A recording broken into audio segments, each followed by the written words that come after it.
The new BUCS Super Rugby season is upon us. Exeter, the champions. Ball into space, it's going to be a 7th try. Hartbury, the victorious. Your BUCS Super Rugby champions are Hartbury. Bath, the brothers. And he blows the final whistle. Cardiff, the underdogs. That is the opening score for Cardiff University. Durham, the determined. Matt Welsh takes Durham up to 30. Cardiff Met, the archers. Luke Northmore, the man we've mentioned a couple of times. Loughborough, the proud. Offloads to Aaron Tate, who gets over for Loughborough's second. Leeds Beckett, the unexpected. Bottom of the league at Christmas, finished in the top 4. Northumbria, the valiant. Finding a Fantini on a line against the grainy. And Swansea, the newcomers. 18 rounds of fixtures, one unpredictable season. Welcome to BUCS Super Rugby. Expect the unexpected. Hello and welcome to The Rock, where BUCS Super Rugby returns to southwest London. Once again, Durham start their season a week later than everybody else after the warm weather camp. This evening's visitors are Bath, looking for their first victory of the campaign after defeat to Exeter in week 1. But we're all set here, a beautiful evening in this particular part of the capital, and two university heavyweights go head to head. Joining me for this one, Hugo Chambra, a very warm welcome. As a former Durham man yourself, who now resides in southwest London, this is a pretty good one for you. Yeah, it's a bit of a cliche, isn't it? It's great. One of Alex Key's best ideas, to be honest, get all the alumni down from both sides, to be honest.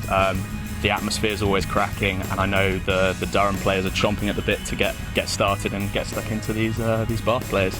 It's an interesting one, isn't it? Because they've chosen again to go to Portugal for the warm weather camp, which I'm guaranteed is not a tour. The tours are in California for the most showbiz team in BUCS Super Rugby. But they've had a week to look at everybody now. I know the seconds, thirds and fourths played on Wednesday, but surely now this settled team, a lot of familiar faces, they'll be raring to go. They will, absolutely. It's a long 4-week pre-season, and you can play as many games as you like, but there's nothing like getting stuck into the league season, and these boys will not be able to wait for these big nights under the lights here in southwest London. I mean, you can't ask for much more. Well, the conditions are perfect. Of course, we're on the 4G pitch as well. Two teams who like to play a structured game with a bit of freedom. This will suit them perfectly. Let's have a chat about the Durham side then. It's been a little while since you left, but there are a lot of names that you know well. I think there are 11 players who were involved last year who are starting tonight. That's got to fill them full of confidence going into a season with high expectations. Yeah, absolutely. I think Alex Key always does a great job of managing to keep hold of players, and I think they've got a great balance of that experience of the majority, as you say, 11 of that team, with a bit of flair from the first years coming in. And Alex is not shy of picking those guys. I think in the back row, the captain Ben Fowles always a physical presence, and he's balanced nicely by Fitzharding at 7. He's not the biggest of players, but he really throws his weight around. And I think another massive player is those half-backs combinations in Jacob Collin. I think he was man of the match here last year. How he plays is massive for Durham. He's one of those 9s who likes to make his presence felt, and when he has a big game, he really gets in control. In terms of Bath, very different for them. They've lost a lot of players. I think there are only 4 players in the matchday squad tonight that were here at Roslyn Park last year. But that offers a different challenge, doesn't it? It's a fresh start for them, and they're always strong. Absolutely they are. I mean, Durham saw last year, they played them twice, 2 pretty comfortable wins, and then in that quarter-final just got taken apart by a physical pack and a well-drilled game plan. I think Bath and Durham play quite a similar style. 2 coaches in Aaron James and Alex Key who like to play quite a structured game with a physical pack, but they're not afraid to play in the right areas and give those players license to shut the ball out. Well, speaking of Aaron James and Alex Key, ahead of kick-off, I got the chance to chat to both of them, and this is what they had to say. Another BUCS Super Rugby season starts a long way from home for Durham, but these are exciting nights, aren't they? They're great nights. Great to see all the old boys who've, old being the operative, but some of the young boys who've left recently and some of the older boys. It's just what Durham's about, really, I think. Speaking of old boys, a lot of familiar names on the team sheet this evening. This looks like a strong Durham side. Well, we'd like to think it is. We didn't lose many this year, which was kind of, but that happens. It's always cyclical, as you know. So yeah, we're kind of expecting good things from them. You had the week off last week. We'll come on to Portugal, but first let's talk about some of the results that we've seen so far. Expect the unexpected was the tagline going into this season, and boy is it delivered. Yeah, I don't know who did that tagline, but hey, they should get into marketing somewhere. Brilliant. It was a really good tagline, and I mean, you wouldn't have predicted those results. You certainly wouldn't be doing football polls on that sort of thing. So, do they still do them? But yeah, so it was kind of good results. Good, but again, we said this last year, didn't we? Everyone can beat each other on the night, and it depends who comes out of the traps. Well, you've been out in Portugal again, and you've got the boys behind you there. Smiles on faces, seems to be a really positive mood. I'm sure you can't tell us too much about the Definitely Not tour, but how was it again this year? Yeah, it wasn't a tour, as you know, it was a performance camp, but you know, it works really well for us. You get quality time in an environment which allows you to kind of build your team, work on things that you want to work on, them maybe when it starts getting a bit colder here you can't do. So from that point of view it was good. The boys really bonded really well, and you know, I think out of it we came up with kind of basically the whole point of the year was together. And finally, a word on this evening's opposition. You got the best of them twice in the league, but your season ended prematurely when you visited them. Your thoughts on Bath, well, firstly last season and then moving on to this evening? Yeah, I mean, they're always tough opposition. I can't remember us ever having, other than that last game last year, a game where there was many points between us, and Aaron does a great job with them.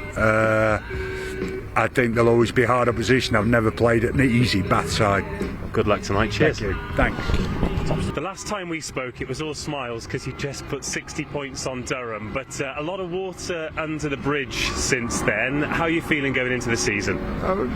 We're pretty positive, like every other team. So yeah, it's been a long pre-season and second game in. Yeah, looking forward to it. Unfortunate defeat to Exeter, who look very strong, but a bonus point, and worked hard to get that at the end. What have you taken from that opening match of the season? Yeah, we're a bit disappointed. We're a bit disappointed, especially the second half and the way we played and the areas we played in, and that's what we worked on pretty much this week to change some of the things. There was some, you know, we scored four tries, which is positive. Messed up to a 3, and then. Yeah, we had some issues in our own half last week that we needed to sort out, and hopefully we're going to do that tonight. A lot of new names and faces on the team sheet, not necessarily from last week, but certainly going into this season. How have all the new lads gelled as they've come in? Yeah, they've gelled really well, and it's just the nature of university rugby. We're going to lose a lot. We've had probably quite a bit of change this year, but then, you know, look back 2 years ago when we didn't have much change, and we probably had our worst season ever. So you can't tell. These guys have been developing from down below. We've got some new recruits come in from some pretty top schools and things. So yeah, they have gelled in really, really well, and now we hope to see it tonight. Durham and Bath have brought us some brilliant fixtures in recent years. I think it was 4 points between the sides at Roslyn Park last year. Are you expecting the same this season, and what are your thoughts on Durham as an outfit? Yeah, of course, they're always good. They've been champions. It has been close, except for that quarter final. But yes, it's going to be tough. They're well coached right through. They recruit really well. They've got a good reputation, so we'll be up against it. But we're up for the challenge. Well, so are we. Very much looking forward to this one. Good luck. Thank you. Cheers. Always great to hear from both Alex Key and Aaron James, full of cautious optimism ahead of this new season. BUCS Super Rugby. And that is the fledgling table. Exeter have flown out of the blocks. 2 bonus point victories and over 100 points scored already.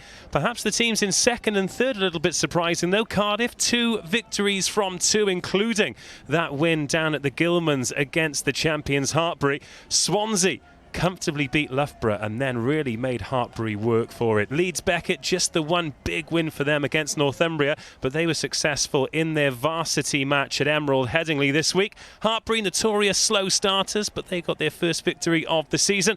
And Bath slipped to defeat against Exeter, looking to rectify that this evening. Durham get off the mark, and Loughborough, not the ideal start for them. Those are the scores from round one then. Northumbria, just the second team ever to get nilled in BUCS Super Rugby. Could it be a long season for them? Hartpury 16, Cardiff 20. What a score that was. Cardiff not the underdogs for long. Exeter 44, Bath 26, and then Loughborough 13, Swansea 29. Swansea becoming the first team to win their first match after being promoted to the top league in University Rugby. This is the final of round two's fixtures. There were 3 matches played on Wednesday. Cardiff continuing their winning ways with a bonus point victory against Northumbria. Swansea led for long periods against Hartpury, who held on in the end. But the surprising score, I mean, Cardiff Met gets stronger as the season goes on with their commitments in the WRU Championship. But Exeter 62, Cardiff Met 24. And then we head into this evening's match. Durham versus Bath here at the Rock. Hugo Chambray, we are anticipating the teams coming up, but let's have a discussion about some of those. We expect Exeter to be strong, but 60 points against Cardiff Met, that is some statement from them. I think at home you really can't underestimate what Exeter are capable of. That pack can really tear into sides, and you know, Cardiff Met have been found wanting there. I think over the course of the season things can change, and we'll expect to see Cardiff Met bounce back. It's a horrible place to go and get a win when they're at home.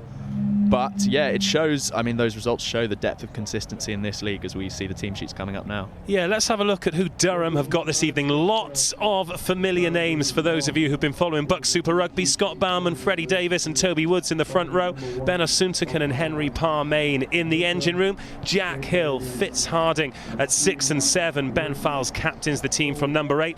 Jacob Collin, as you pointed out, was the man of the match in this fixture last year. He's at scrum half. Nathan Wyman at 10. Jack Headley and Matt Reaney on the wings with the freshest Sol Hyde alongside Josh Wright in the centres. And England's 7-star Charlie Sporforth is at 15. That is a very, very strong team to open the season with. It's a very exciting, dynamic team. I think seeing Nathan Wyman at 10 is a really bold call. He's a terrific player. He's had some time in Nat 3, but generally not at 10, so it'd be interesting to see what he can do. A lot of new faces for Bath. 2 teams at very different stages of their development. Tom Rowlands, Geordie Den Hartog and Will French in the front row. Den Hartog filling the shoes of Tom Doughty, who cast a shadow over the entire league. In fact, it was this time last year where he became the first player in BUCS Super Rugby to reach 20 tries. Jordan Martin co-captains the side in the second row alongside Eduardo Boloco with lots of BSR experience from his time at Cardiff Met. Jack Kenningham at 6 is the only survivor from this fixture last year in that Bath pack. Chris Barry and Ed Ashcroft are alongside him in the back row. Ed Rimmer, very experienced BSR man, is at scrum half. Ben Morris, the new man, looked very exciting against Exeter last week, is outside him. Cal Barrett on the left wing, Luca Mignot on the right, Sam Kenner and Alex Nisbet in the centres with Ethan Hutt at 15.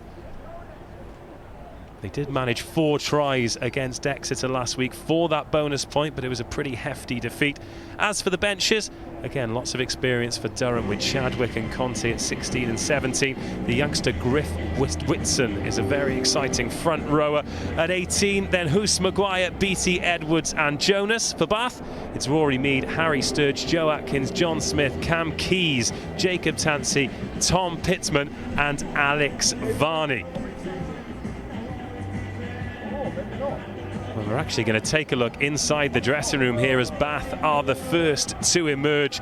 The last time these teams met, 62 points they managed to accumulate as the captain Jordan Martin is favoured in the second row. We've seen him at number 8 before. A lot of water under the bridge since then, though. Durham have got a decent record against Bath in the league. But with that one game under their belt and that defeat, this Bath side will be looking to make that right as quickly as they can. They will, absolutely. I think the lack of familiar faces doesn't do them any harm. Just means they're a bit of an unknown quantity, and they will be desperate to bounce back from last week's defeat against Exeter. as we hear London calling Blair out over the rock. It's a very exciting night waiting for Durham to come out now. It is. A lot of atmosphere gathered around the clubhouse as well. The burger van's doing a roaring trade, as I'm sure the bar is as well. But that's where most of the alumni have gathered at the moment as we await Durham. This fixture really has become a part of the calendar that everybody looks forward to. There's the skipper, Ben Fowles, leading the team from number 8 this year. I think that partnership between him and Jacob Collins is going to be very important, not just tonight, but during the season. They hit the ground running by beating Bath this time last year. It feels like home away from home with all of the noise. With that extra week off and the chance to look at everybody in the league, as well as, well, sun-kissed Portugal still in the memory. This is an exciting time for the Palatinate. Oh, massively. I think, you know, Durham have to forfeit a home game to play this game, but I think for them it's absolutely worth it. They benefit from getting as many alumni down, and I know Bath do as well.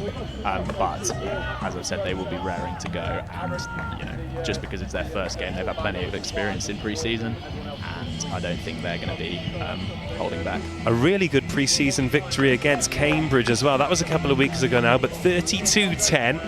That is no mean feat. It's not, no. I mean, you can never tell what side Cambridge are putting out, but Durham were pretty clinical. A beautiful individual try from Charlie Sporthorpe at 15, the Sevens player, contributed to a pretty dominant Durham win. They'll be looking to do the same tonight. Well, there's Alex Key, the old warhorse. Sure, he won't appreciate me calling that, but he is an integral part of not just Durham, but BUCS Super Rugby, as is his opposite number, Aaron James. Ben Morris will get us underway. Bath in the blue jerseys, yellow trim, yellow numbers. Durham receiving the kickoff in the purple Palatinate jerseys, black shorts. And a big positive carry from the skipper Foles to start with. Gets Durham out of the 22 and wins a penalty. And as a back rower, that's what you want, isn't it? Your first touch to be a positive one. Definitely. I mean, you saw Baumann caught the ball, but Fowles was screaming for it in his ear. Tipped it off to him, and Bath infringe early. That's not what they'll be looking to do, give up territory to the Durham side, who will love to get in possession and get in territory.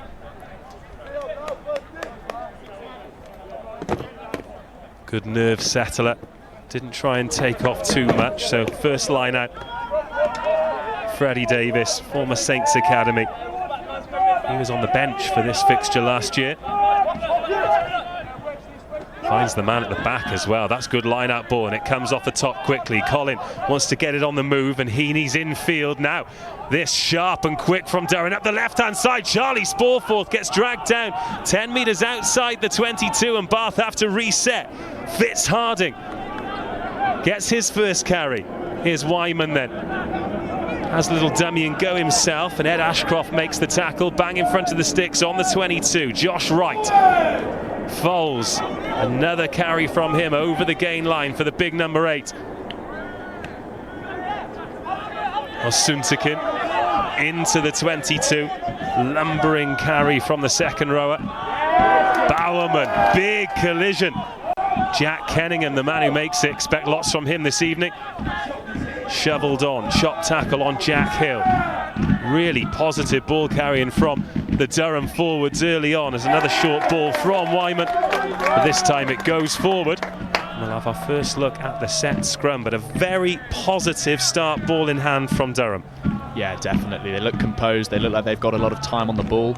Wyman's playing from deep, looking to distribute. Him and Colin are trying to up the pace of the game and get runners coming hard at that Bath defence. And it's working early doors. Just a shame about the forward pass.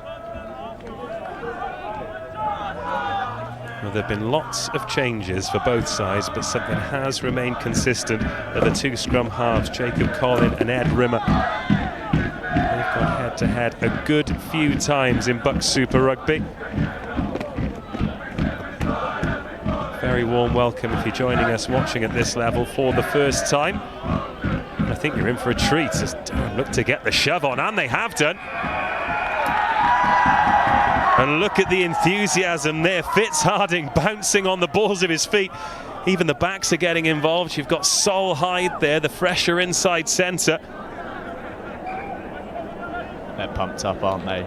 big call going for the post from here, but they will look to dominate that set piece all day long. 3 minutes gone, and the first chance at points. Interesting that they have gone for the poles here. I think that is a mark of respect for the Bath side. They don't want to take anything for granted.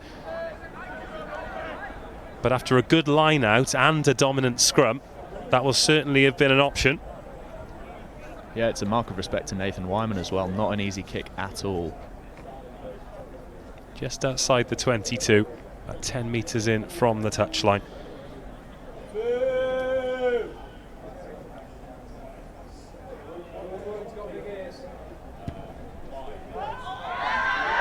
Nicely done.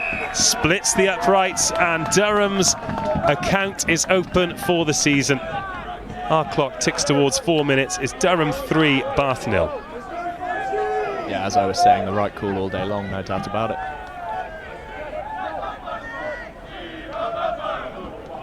Lovely strike on the kick as well.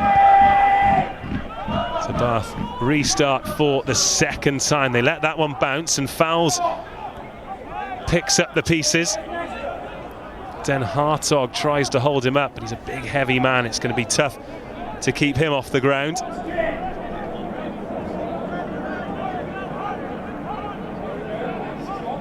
Colin shapes the box kick. Eduardo Boloco was pretty quick on that one. Goes out on the full around the halfway line. Decent distance on that.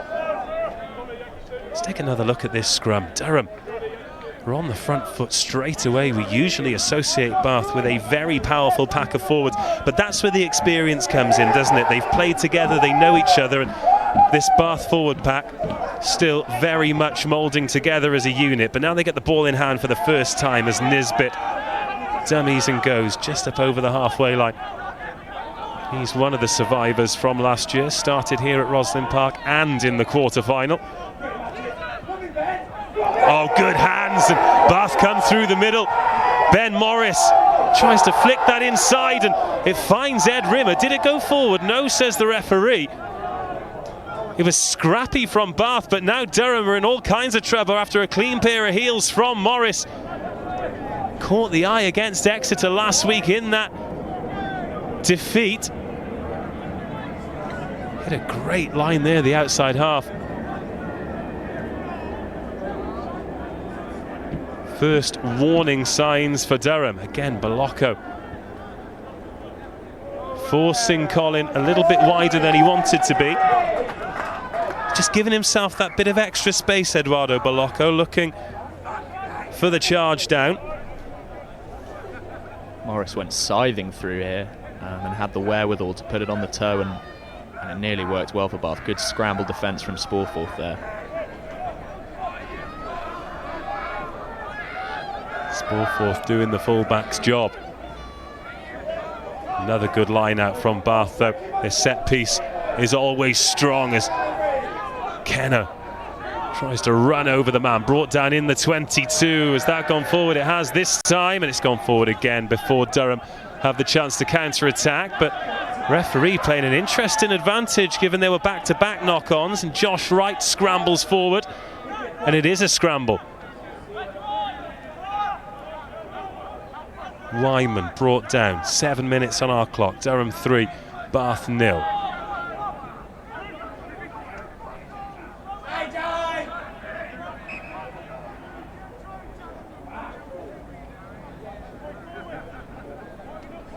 And now the referee does bring them back for a Durham put-in. Very interested to see this second scrum as well, whether or not the first was a bit of a false storm, but if they can get that kind of dominance, then it's going to be very, very difficult for Bath. It is. Woods and Bauman have been playing together for 3 years now. They know what they're doing. As you say, they've got that experience. And maybe it's just going to take a bit of time for this Bath pack to get in the game, but worrying signs for them early doors. Good crowd here. Some of them behind the goal have filtered into the stands. Great view from all around the ground here at the Rock. Durham try and get the shove on, and Fowles thinking about having a go himself, but just as it drops, it was when it comes out for Durham. Turn of pace from Sporforth, looks dangerous in at first receiver. Good shot from Bolocco.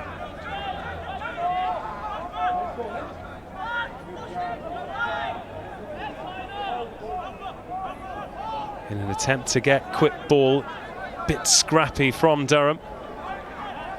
But they're still in possession, in between the 10 metre and the 22. Harding.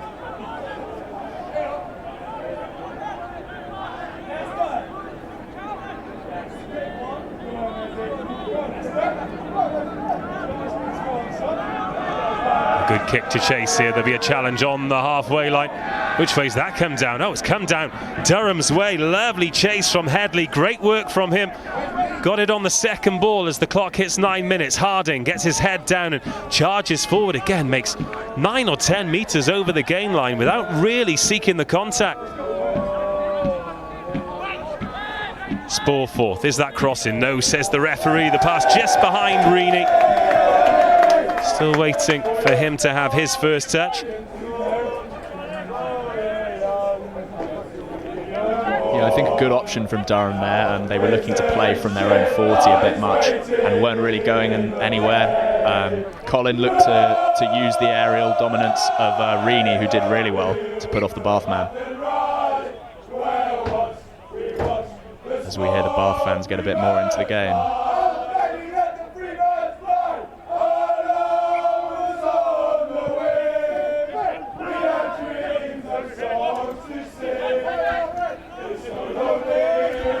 More good line-out ball from Bath. Little tip on there from Ashcroft as well. The number 8 using his deft hands. That spills out the side. Flying offload from Chris Barry. Nearly went full Rupert Moon on us. Morris.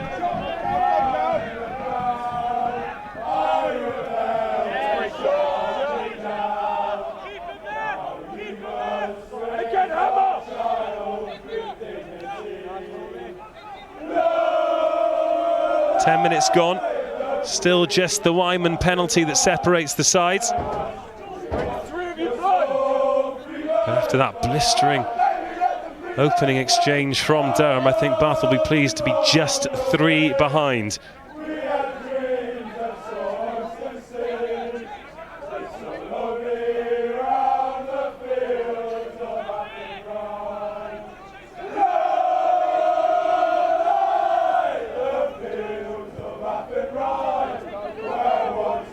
Barrett's underneath this one. Tries to volleyball it back and he hasn't got away with it. They've coughed up the ball again, Bath. Freddie Davis throwing dummies in the middle of the park as Solheid dips the shoulder. Interesting, Sporforth coming in at first and second receiver. Looks a good pair of hands. Play plenty of rugby at 10 and 12.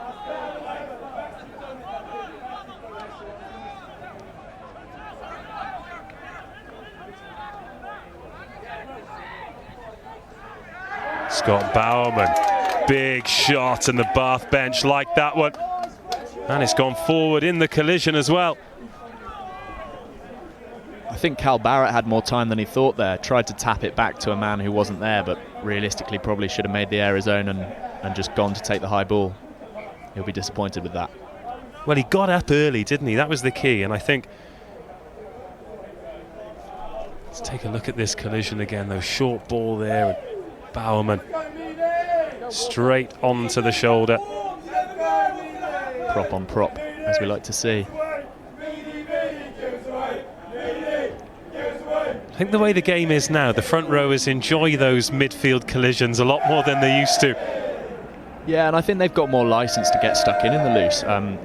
There's so much more of a requirement for them to be fitter and go deeper into the game.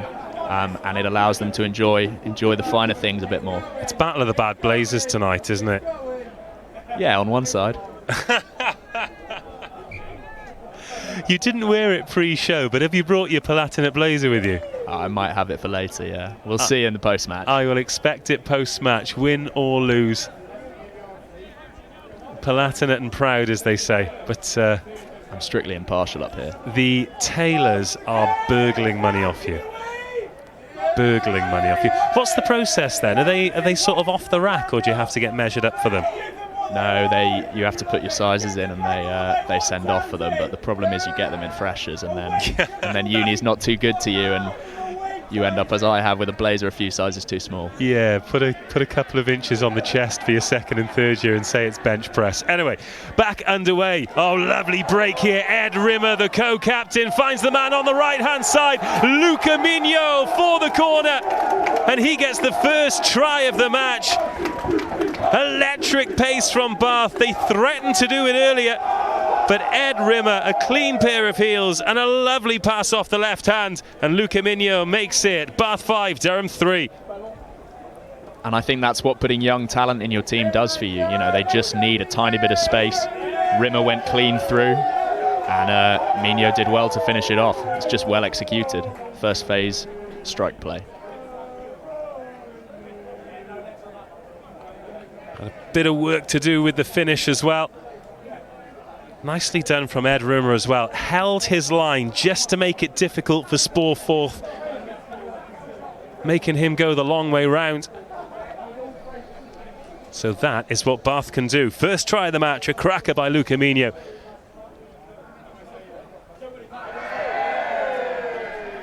And the conversion hits the post. So as we approach 15 minutes, game on, Durham 3, Bath 5. Yeah, the weight on that pass was perfect, and Migno actually did very well to just stay deep and give himself some time in case the pass wasn't perfect. It happened to be, but the art of running that support line when someone makes a clean break is massively underappreciated. I mean, Chris Ashton built a career on it. That's gone forward from the restart. Was there interference in the air? No, says the referee. So Durham can rebuild, gathering the ball from the restart. Another big collision there from the Bath pack, and Jack Kenningham's at the heart of it once more. Wyman finds Spoor Forth, and here's Sol Hyde. Spicy offload out of the back door, goes to hand. But Josh Wright has to take contact, another penalty. Colin wants to go quickly. The exuberance of youth there from Sol Hyde.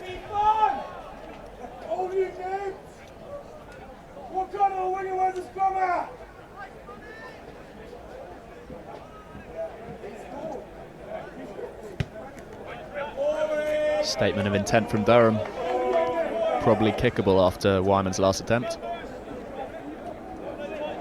Well, the set piece looks pretty settled.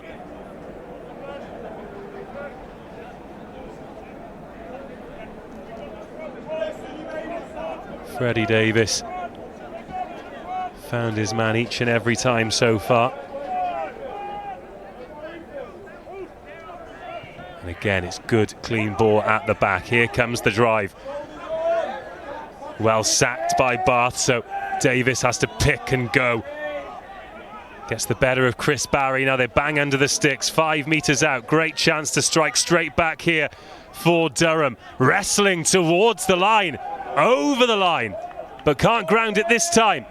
Numbers on the left-hand side, but Durham keep it narrow. Got Wyman waiting to the left-hand side. A little bit of a slip. Got the winger looking for space for perhaps the crossfield on the right, but instead Durham keep it narrow, going through the phases in search of their first try. Stack the left-hand side. Over the line, try's been awarded, and Durham strikes straight back. Durham 8, Bath 5, and a fantastic response. Yeah, great response from Durham. I think that's a real trademark of Alex Key's sides. You saw Sol Hyde throw that speculative offload, and he's happy for teams to do that in between the 22s. But when they're in that red zone, you will not see Durham really play more than one pass unless it's a certain try-scoring opportunity. Just play the patience, keep it tight, and it's paid dividends there.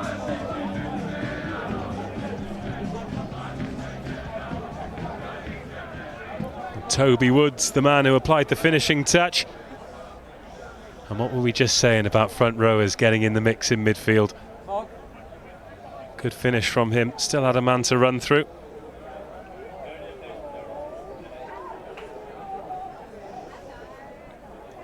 Oh, we'll get a good view of this. Just drifts right. Lovely strike again, though. Yeah, similar place to his first one, so just a shame. He'll be disappointed.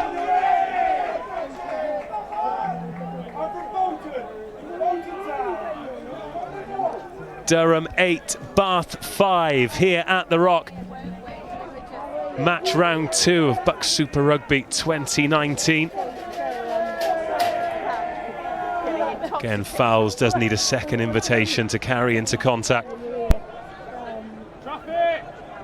Game's definitely slowed down a touch, though, since that frenetic start. Again, Boloko looking for that charge down. Ethan Hutt's under this one.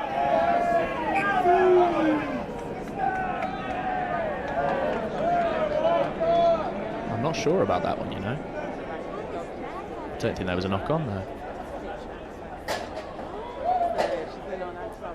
No, it seems to be a Bath restart tactic, kicking to Ben Fowles, take the big ball carrier out of the game. You see it a lot in internationals, teams kicking to the likes of Vunipola and Vermeulen, put them on the ground early doors and stop them getting into the game otherwise. But what it does mean is that somebody's got to tackle them. I think the theory behind it is it's easier to tackle when you know who it's going to, but I think in practice you're shouting your man. Yeah, exactly. You know that when he gets a run up, he's probably not going to pass it, is he? So it's 2 or 3 lads and get it dealt with. Alas, the ball's gone forward, so we'll restart with a set scrum. Durham will be very pleased with how theirs has gone. That settled tight 5, Bauman, Davis, Woods, Asuntikan and Parmain. For Bath, that new front row, Rowlands, Den Hartog and French. Then in behind them, the very experienced Boloko, Jordan Martin, co-captain in the side. Played at number 8 in this fixture last year, so he's moved up into the engine room. Ed Ashcroft packing down at 8 this evening. You can see the temperatures dropped with the steam rising from that set scrum. So Wyman. Another good line hit by Sporforth, but it was well read. Oh, lovely footwork, and Alex Nisbet had to have his wits about him. Durham make it up to the 10-metre line. Good low tackle on. Little bit of space. Ethan Hutt's going to have to chase this back, and that's a lovely kick. Good heads-up rugby there. Territory game as we go past the halfway point of the first half. She enjoyed it.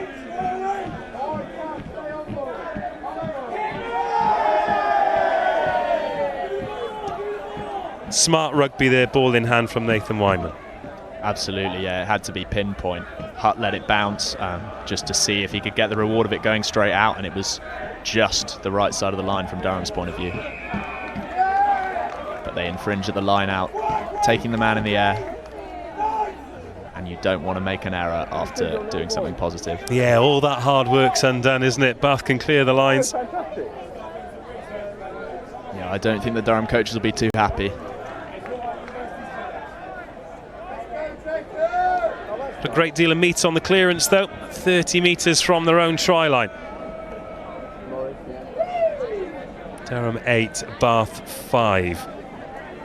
If you are watching BUCS Super Rugby for the first time, just be aware that our clock is not linked in with the referees, so it's pretty accurate.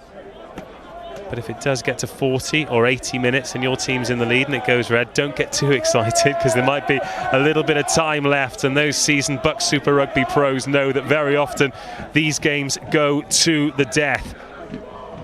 Well, that's spilt out like a bar of soap, but it's come back blue. Nisbet puts some width on it. Here's Cal Barrett, the gas machine up the left-hand side. 2 tries for him against Exeter last week, but then it goes forward off Martin. A lot of expectation around Cal Barrett.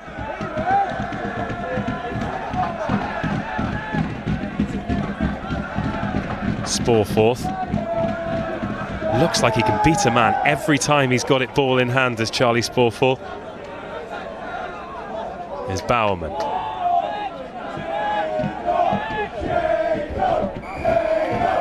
Another penalty. Bath have given a few away at the breakdown. Not sure Aaron James and the coaching staff will be particularly happy with that. We'll put it down to early season enthusiasm. Speaking of early season enthusiasm, look at the Palatinate jackets there, board banging like this is the Tour de France. Yeah, they're not shy to get stuck in. You can see pints going up in the air.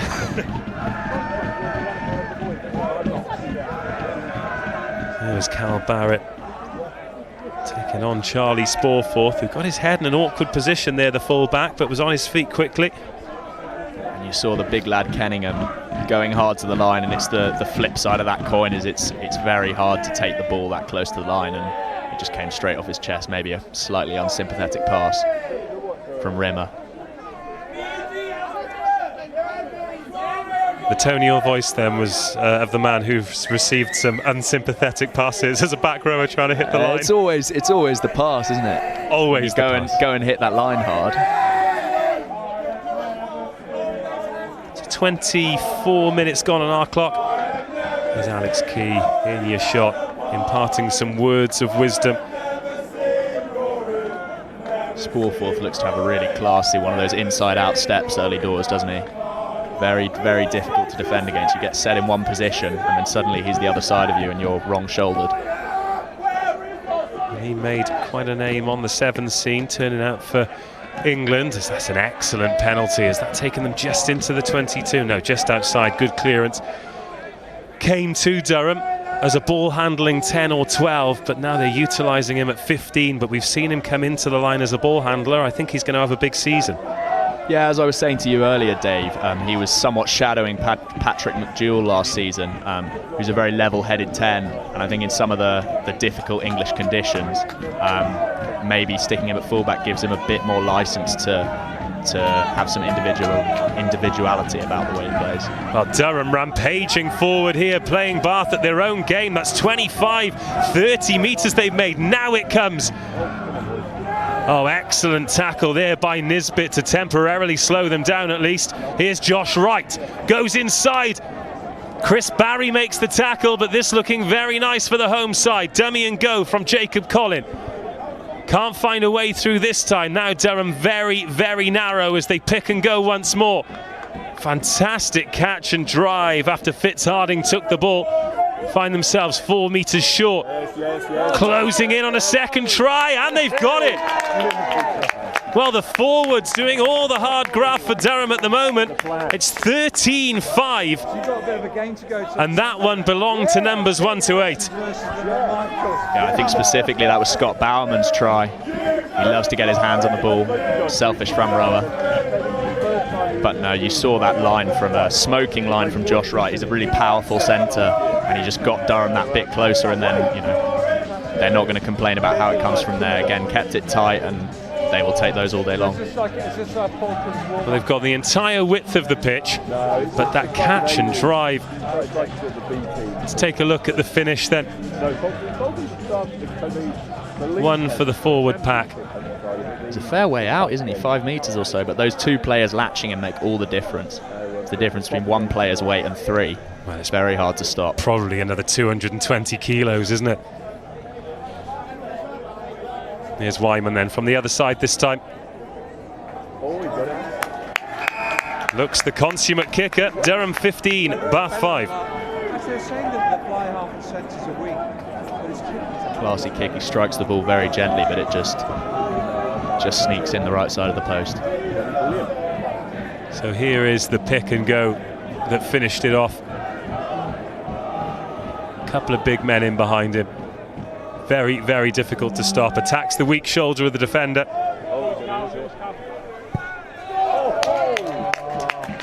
And that's a great first phase clearance kick. Change of tack this time from Durham.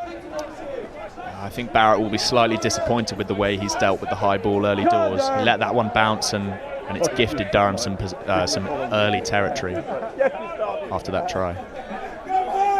Well, at the very start of the match, we said the difference could be the experience of the packs, and that's shown so far. It's a good line-out ball there, though, taken by Kenningham at the back. And now they get a shove on. You can Making some very useful meters up towards halfway. Boloko's in the mix. Very, very nearly opened up then, as Freddie Davis had to have his wits about him in defence. Chris Barry attempting the quick hands, so now Alex Nisbet has to clean up. This time it's Durham who infringe as we approach half an hour. Austin Token just not rolling away there.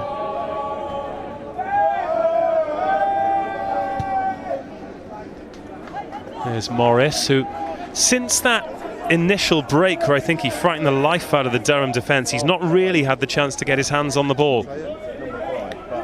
No, I mean, Bath haven't really had their hands on the ball much. I mean, that driving maul does look like a weapon. I think Durham will be having nightmares about that from the quarter-final in March, where they lost by 60 and it was just driving maul after driving maul. But, you know, if they can get that going and get the ball into Morris and Rimmer's hands more, they look dangerous. Sam Kenner hits a line, gets the offload away, and Den Hartog takes it on. Will French is there for Bath.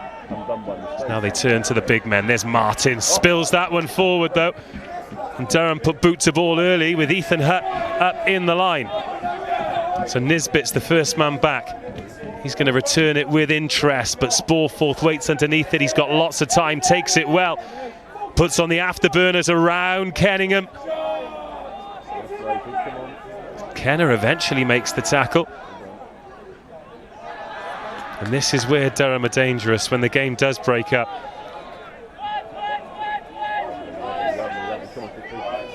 Oh, Harding drifts through, finds the offload, and Wright's there, out of the back door. Headley pins his ears back, goes for the corner, oh, but Jess knocks on. Fitz Harding always offers that in midfield. And an escape for Bath there. They need to play structured rugby. When they do, they're in the game, but when it breaks up, Durham look like they could pull away. And you cannot give any side quick front foot ball, but especially the kind of athletes Durham have. Bath will be really disappointed. They've got to look to retain the ball when they get into the Durham territory, and that's a couple of unforced errors that have led to, you know, what could have been a try after two nice touches from Durham, Fitz Harding and then Josh Wright's offload. Maybe would have liked to see Jack Headley just head down for the corner a bit more. He's a powerful guy at sort of just under 100 kilos. It's a big winger, and maybe could have taken the man on a bit more. 31 minutes gone on our clock. Durham 15, Bath 5. Durham took the lead through a Wyman penalty before Mignot got on the end of an Ed Rimmer pass for the first try of the match. Since then, Durham have scored 12 unanswered points, 2 tries and a conversion. That's the first change in the red scrum cap there. Cam Keys has come on. He started against Exeter. Here in number 20 in the red hat. I wonder if you know, was that forced or just tactical? I can't see an injured Bath player. I've not seen who's gone off yet. What is that hiding? There's Bowerman receiving his medical attention. Probably just wanted a breather. It's pretty fast-paced, any excuse. Yeah, rather them than me. You sense this first 30s belong to Durham, but 10 points, as we know, that's nothing in this league.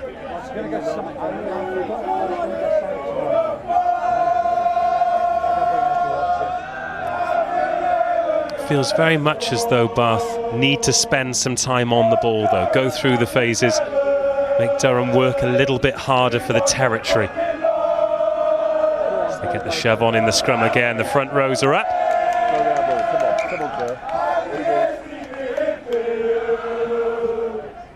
Harding likes it.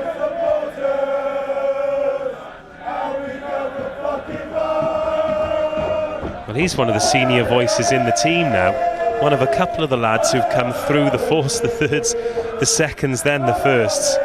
In fact, his fresher season was remarkable, wasn't it? Where he started in the fourths and ended up with England students. Yeah, he did, and that's one of the great things about university rugby. You know, talent will out at the end of the day, and you can you can start playing in the 5th team on Saturdays and then the 4th team and just make your way up. If you're good enough, you will get noticed. Scrum reset again. It's all over the place. It's very untidy. It's spilled out the side, and Bath have come away with it this time. Direct carrying straight over the top of Wyman. But the clearance rushed in the end.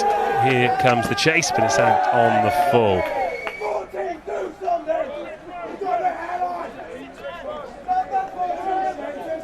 There's a lot of heat on the players coming from the spectators that are very close to the touchline. Thick skin required. Yeah, I mean, university rugby players will be no stranger to that. Hookers especially, you go to away days, and I don't envy them having to throw it in with the amount of abuse they get. Harding receives the ball but hits the deck pretty quickly. Got Ed Ashcroft over the top there trying to get hands on Freddie Davis, but they come charging forward again. Got Bauman in the armchair. It's well set, this. Boloko's done well there, really, really well, the second rower. And Bath have won the penalty. Eduardo Boloko kept his eye on the ball as soon as it came out the side. And he's given his opposite number a little bit on the way through there as well. All friendly words, I'm sure. Yeah, a little bit of afters, rubbing it in. It's all about just getting that little psychological advantage that can create errors. I've got my eye on Toby Woods here, because in between plays he is very much hands on the head, trying to get some air in the lungs. It's a hectic pace out there for the big guys. Yeah, he's a fearsome scrummager, is Woodsy. Another story from the lower teams who's come up, and he's not, you know, he's not an enormous bloke, but he's just one of those guys who's farm strong and really shows it in the scrums. That's the strongest strong, as Harding finds Josh Wright, who puts the pace on and releases the pace. That's Reaney up the left-hand side. Gets bundled out into touch, but looked as though Josh Wright was travelling quickly, but as soon as he offloaded the ball, it went up a level.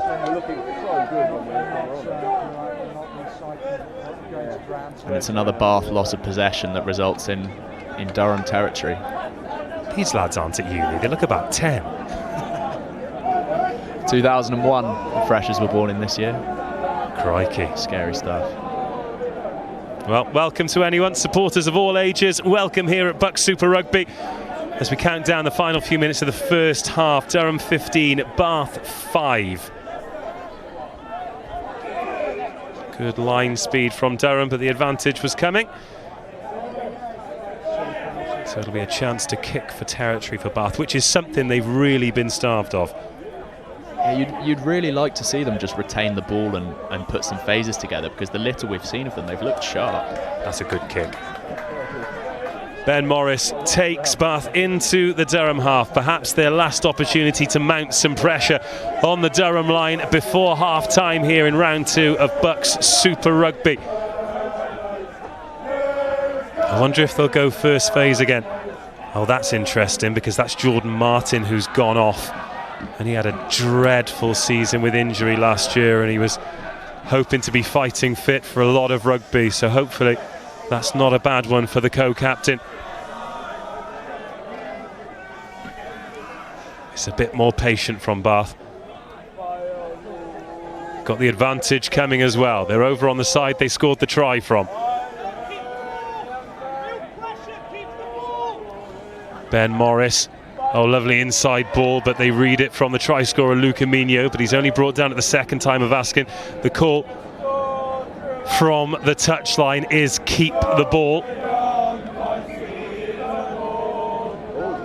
Is the referee reaching for his pocket here? Yes, he is. Is that dissent?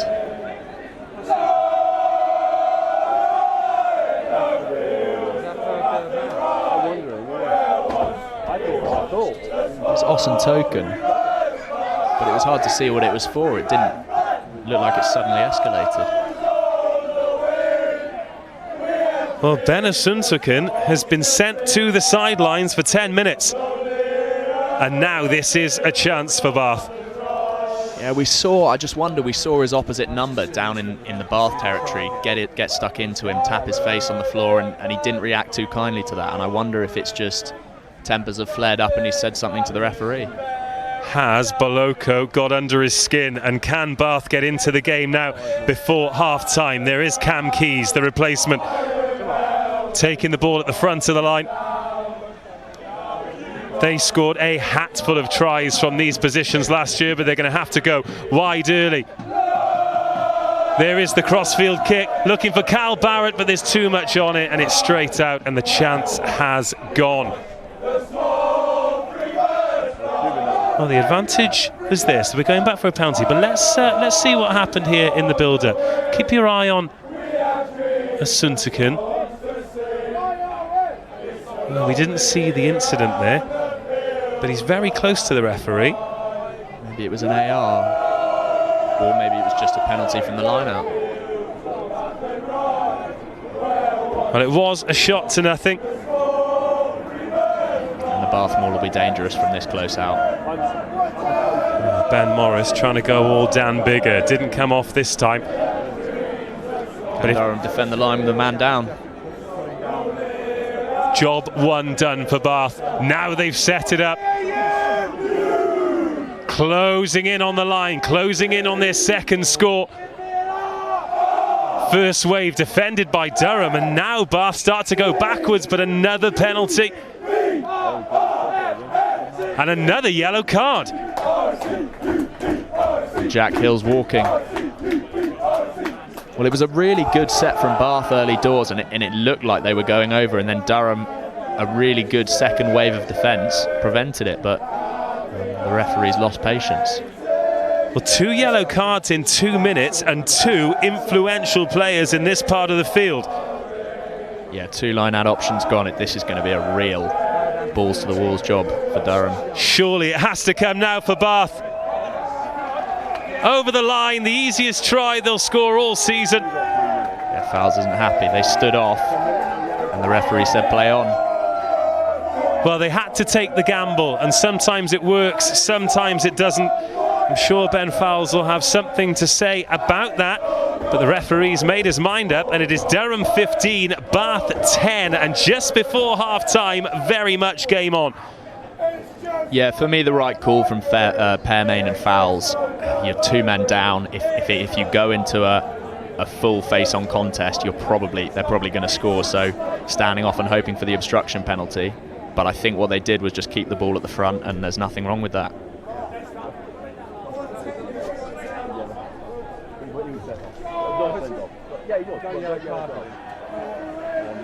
The conversion is missed. Really smart play from Bath, that well reacted to. If you just keep the ball at the front of the line out, it's not obstruction, and you walk over.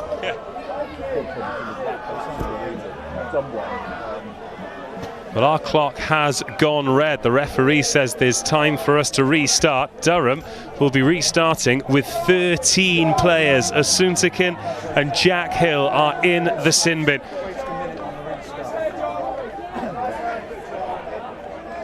Well, what did I say? That first 30 was Durham's, but 10 points is nothing, and now it's 5, with still 6 minutes to go with 13 for Durham.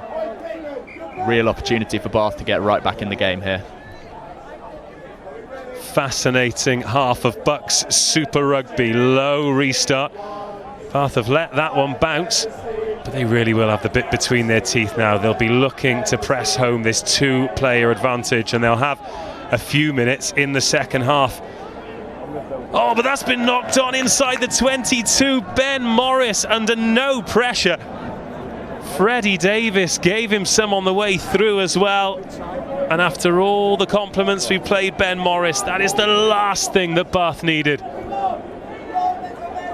You'll hear coaches talk about it all the time, and it's a cliche, but you do not want to make errors after scoring a try. And it just completely takes away the hard work that you've just done. And he was praying for the half-time whistle there, but there's time for this Durham scrum.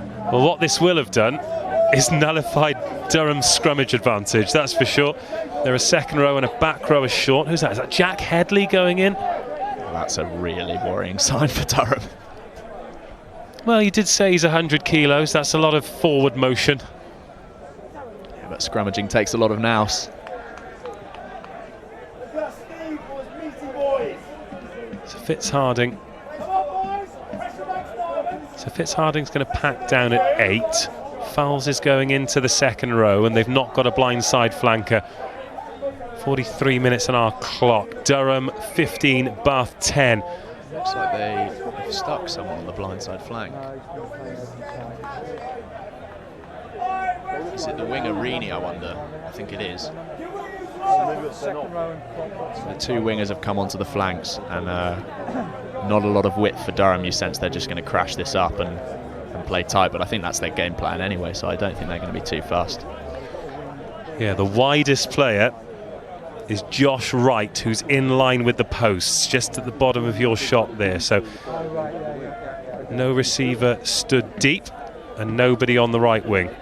Music to Alex Key's ears, they're not even able to use it wide.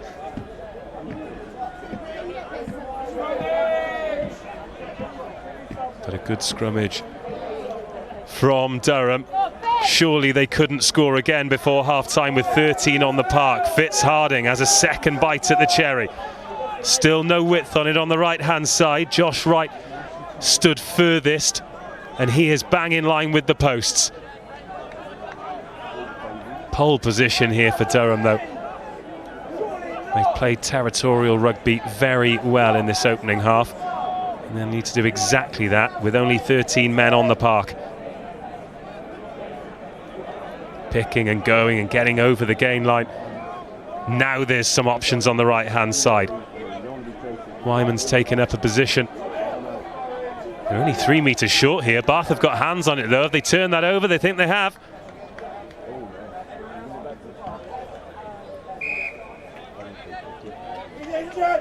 Yeah, the advantage was there for a tackle off the ball.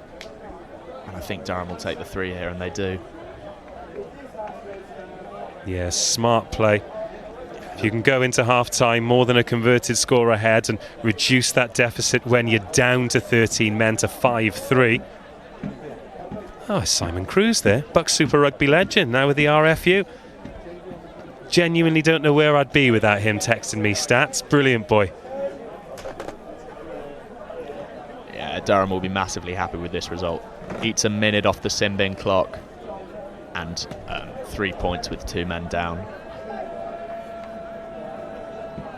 They will not be complaining. And Wyman should slot this over, and he does. Well, bang on the stroke of half-time. Wyman takes Durham over a converted score ahead. Durham 18, Bath 10. Durham, good for their lead, but I think Bath will be very pleased that they're still in touch, because they've really struggled for territory for long periods of that first 40 minutes. Yeah, they'll be buoyed by the end to that half. Coming out with a 2-man advantage is going to be huge, and you sense Aaron James will get them G'd up. It is a positive result, as I think that scoreboard's wrong. It should be 18-10 to Durham. But yeah, I think Durham will be the happier of the two sides overall, but do not count Bath out of this second half. This is 8 points is absolutely nothing in BUCS Super Rugby, and with the 2-man advantage, anything could happen. 4 tries in the first half. They've shared them 2 each. Bath have yet to dissect the uprights to add any extra points. But let's take a look at some of the best bits from the opening 40 here at the Rock. Well, Nathan Wyman opened the scoring, but this was how Durham won the penalty, and it was a phenomenal start with that scrum against the head. Definitely a weapon Durham will try and take advantage of in this second half. It looked really powerful, and when they get their men back from the bin, a great kick from Wyman though. Strikes the ball very well. Well, Bath, not to be outdone, had to get the ball in and out quickly from the scrum. This was a sensational try. Yeah, just a lack of communication in defence. I think Jack Hill didn't quite have the pace to keep up with Rimmer. And as I said earlier, you know, that the waiting on that pass and the running of the support line and knowing where he was, the skill of those two parts coming together, so easy to get any part of that wrong and it not to result in a try. And all of those lads celebrating it like they'd done exactly the same thing. So at 3-5, Durham struck straight back. Now we're seeing the finishing touches here, but the work building up to that from the forward pack, very impressive, very organised. Yeah, and it's hard for Bath when a team has this much territory and this much possession.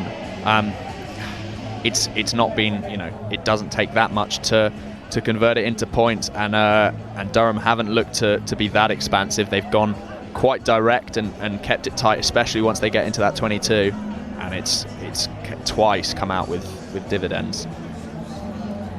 Well, this second try was finished by the other front rower. It's Bauman and Woods who've got on the score sheet, but the catch and drive, what did it take them? 30 metres? And it's so difficult for Bath when you're going backwards to try and set, and as well as that, Durham just get the bit between their teeth. Forwards are queuing up to carry the ball, and you've got what, 300 and something kilos there getting the ball over the line to extend the lead. Yeah, I mean, the driving maul, contrary to what you might think, is actually much more about technique and structure than it is about size and weight. And these guys drill it over and over again on Monday and Friday nights. And we've got two sides here who are expert in it. It's a real weapon, and it's very hard to stop when you get it set so early, like these two sides do. And that as you see there, that Durham defensive strategy didn't work. It was a gamble, and the ref not buying Ben Fowles' complaints. Well, that took us to half-time. Well, it did after that mistake from Ben Morris where the penalty was slotted. Durham 18, Bath 10 is the half-time score. A couple of penalties, a couple of tries and a conversion for Durham, and 2 unconverted tries for Bath. But if you are just tuning in, Durham will be starting the second half with 13 men on the pitch after back-to-back yellow cards, leading to Bath's second try. This is week 2 of the BUCS Super Rugby season, the 4th and final match of round 2. But as always, we've had some stunning tries at the start of the term. Let's take a look at some of the best from round 1.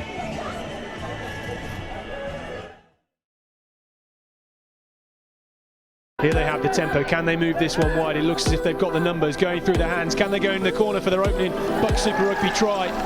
Dangerous position for Swansea here, and they look to go wide. Looks like they might have men over. Oh, some strong defence from Loughborough, and there's a line break now. Here goes Curie on the left wing. Can he go the whole way and intercept at the deck on his own 5-metre line, being cheered on down that far touchline? What a score this would be. Fine touch there, though. It's an excellent counter-attacking opportunity for Swansea. Cutting through the middle is Max Nagy. Heard his name already. Chips over the top into the hands. It looks like that might be offside. Well collected.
Fantastic tries from all around the league there in match week 1. Half time here, it's Durham 18, Bath 10. We are in the fledgling phases of the new BUCS Super Rugby season. Before the season even kicked off, we caught up with all of the captains at the media day in Loughborough. So let's hear now from Bath's Jordan Martin and Durham's Ben Fowles. Yeah, we started very strong at the start of the season, I think, with a couple of good wins off the bounce, and then halfway through the season it started to drop. A couple of players got injured, and we didn't have our strongest team out. And then towards the end of the season we started to pick it back up again when players obviously started filtering back through. But yeah, I think overall it was quite a good season, getting to the semi-final. It was unfortunate to lose to Hartbury, but I mean, we can always build.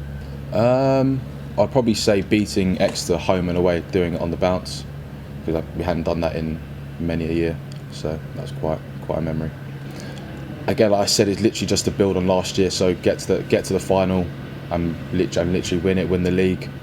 There's no reason why we can't. We nearly did it last year. We've got the talent this year as well, so just building on last year's. Just putting in the groundwork on and off the pitch, really. So making sure our culture's good at the club before anything else. Because if you're not working in a happy club, you're not going to have happy players, and then you're not going to have a very good performance. So making sure all the players are happy, and then before we go onto the pitch, and then on the pitch is just putting in that groundwork. Literally getting stuck into it. Because I haven't played since February, so that's about 6 months I've been out for. So it'd be good to get back on the pitch with the brothers and wear the yellow and blue. I'd say Chris Barry is one to look out for. Jack Kenningham, Arthur Caldwell, myself. Yeah. Really good start, I thought. We had some really good momentum early on. It tailed off towards the end of the season. I think looking forward to next year, that's an area we really need to work on. Just being consistent week in, week out, and hopefully we can push on and be successful this year. Expectations are, well, it's a really competitive league. Any team can really win on the day, and it's always won by small margins. So ideally we just want to be consistent, base our game on hard work, and hopefully we'll come out on the right side of a few games, and hopefully make it to Twickenham. Me as a player, I'm most looking forward to probably just leading out the boys. Been in this team for 3 years now. We've got a great group of lads, playing with some of my best mates. Just can't wait to do it alongside them. We've got a few players, probably Fitz Harding, our open side, who's nominated as BUCS Super Rugby Player of the Season. He's just really energetic, always looking to work. Probably also Natty Wyman, a name you probably haven't heard. He's been on the placement year. He's coming back. He's been playing for Harrogate. He's looking really sharp. Really energetic fly half as well. And probably Henry Pearmain as well, one of our locks, great in the line out and really mobile around the park. Always great to hear from both captains ahead of the new season. Ben Fowles has got underway with some strong carries. We're still waiting for injury news on Jordan Martin after he's been replaced by Cam Keys. Fingers crossed for him that he is back on the pitch very soon indeed. Well, Bath are the first out. Here come Durham. I think they'll be pleased with the first 40 minutes, but they'd like to be a little bit further ahead on the scoreboard. Yeah, they would. I think overall pleased considering the last 10, but they'll be disappointed with that dip around 33 minutes or so. As we see the bench and the coaches come out, these benches are going to play a massive part as the legs start to tire, especially early on in this season where the lungs haven't quite come back. As for Bath, they're 8 points behind. They've got a 2-man advantage going into this second half. I think they'll be very pleased with the state of the game given the amount of time they spent in their own 22 in that opening 40 minutes. I mean, it might as well be level if we're honest. I mean, this difference is really not anything, especially with Durham 2 men down. And anything could happen this second half. Let's see who's up for it. BUCS Super Rugby Friday Night Lights here at the Rock, home of Rosslyn Park FC. And a home away from home for Durham. This is their season opener.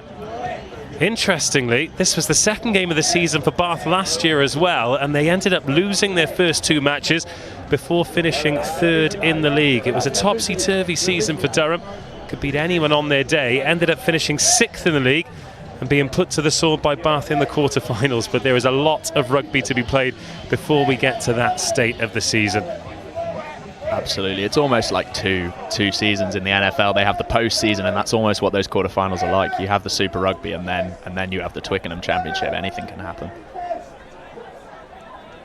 There is Ben Asuntakin keeping those hamstrings warm before he goes back on, and we are underway. Wyman puts boot to ball, and Bath in their 22 once again. Rimmer with the reception. Finds Ed Ashcroft, who doesn't really have a run up, but finds quick ball for Bath. Very interested to see how they start this second half. Putting boot to ball and inviting Charlie Sporforth to have a counter-attacking run. Yeah, goes left then right and runs into Boloko and a few big lads. This needs to keep going forward, and Ben Fowles adds his weight.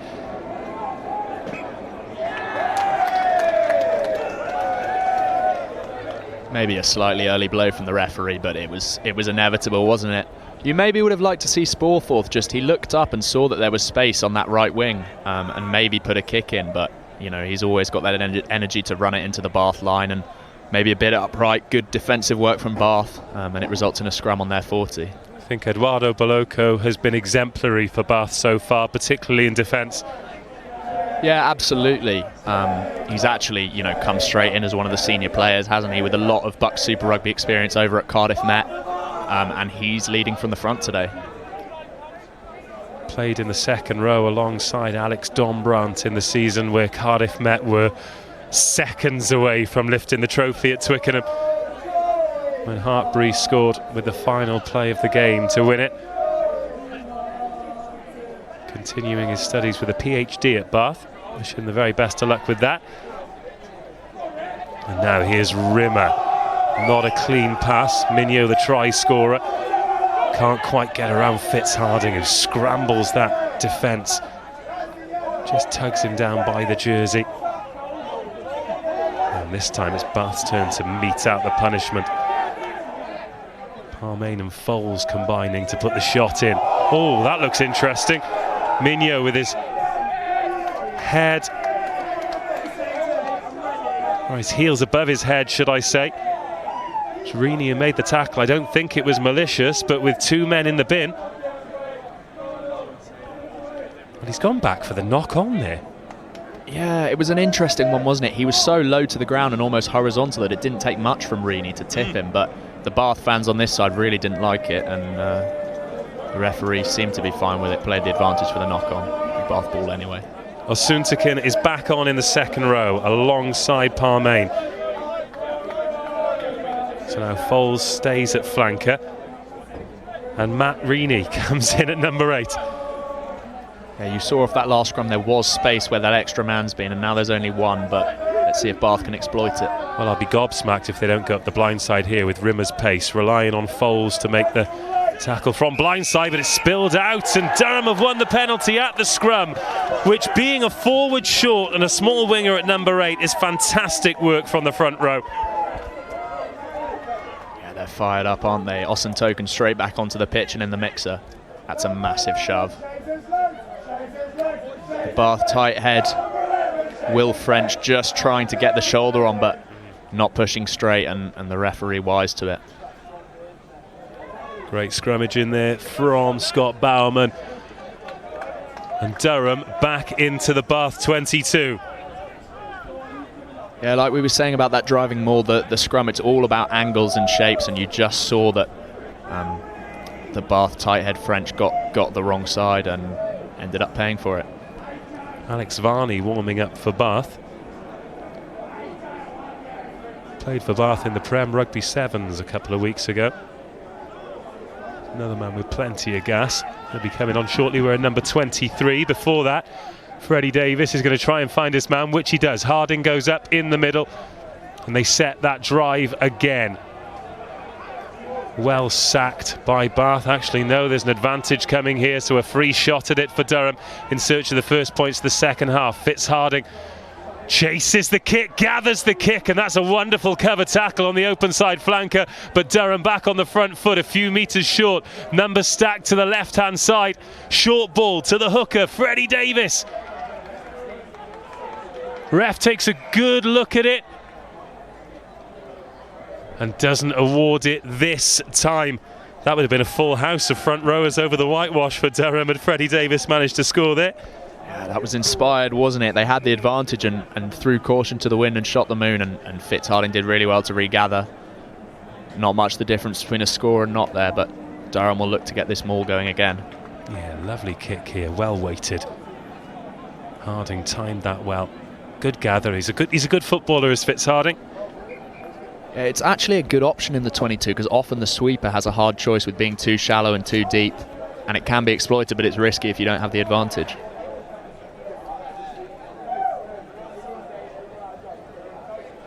Line out in a great position. There is Freddie Davis. He's been pretty accurate with his darts so far.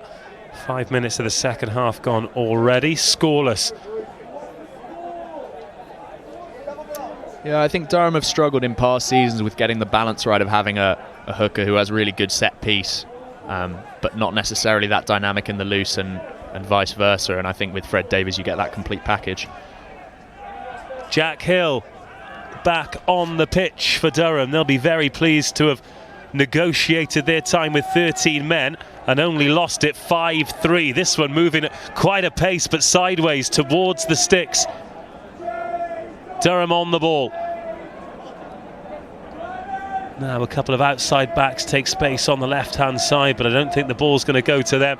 All of the good work has been done in the tight from this Durham pack as they go towards the line again. Referee hits the deck to take a good look at it. And Bath survive once more, somehow getting bodies between the ball and the ground. That's twice now Durham have been unable to ground it. We should get a good view of it from here, though. Yeah, I think definitely the right call from the referee. I don't think that was coming out, and I think Durham knew that, so they just thought get it over the line and get the scrum 5. Bath doing well to get through. It's often a difficult decision as a forward in there because you want to go forward so badly, but sometimes it comes at the expense of keeping the ball at the back.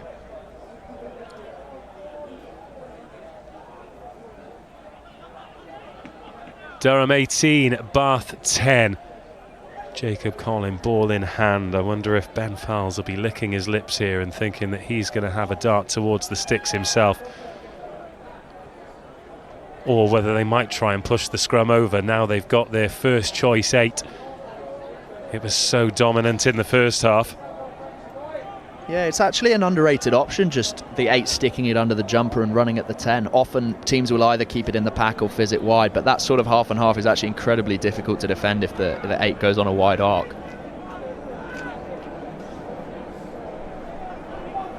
In it comes then from Collin. Front rows popping up already. Fowles does have a go. Bath commit men. It's taken 3 to make the tackle. Great field position here for Durham. It's going to stay narrow, you can tell, because Nathan Wyman isn't even looking like he's shaping up for an attack. Again, picking, going, looking for a chink in the Bath armour. They've held the ball up twice over the line in quick succession, Bath, but they're hanging on here. They've got the advantage, though. They've kicked that advantage away, but they have survived.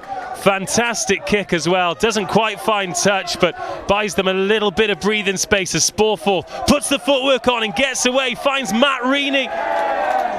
Oh, but it's been knocked on in contact. Interesting that Reaney has passed that ball as well. I think he could have gone on the outside, but that is massive from Bath to survive wave after wave, and now they'll have the put in at the scrum as well. Massive moments in this game. A huge defensive set from Bath, well, few defensive sets in the end, and Sporforth will have liked his opportunities there in space. I think, you know, whether it was a forward pass or not, it looked like a little bit of cute work from the hooker Fred Davies to create that gap for Sporforth, so probably a fair decision. Bath scrum.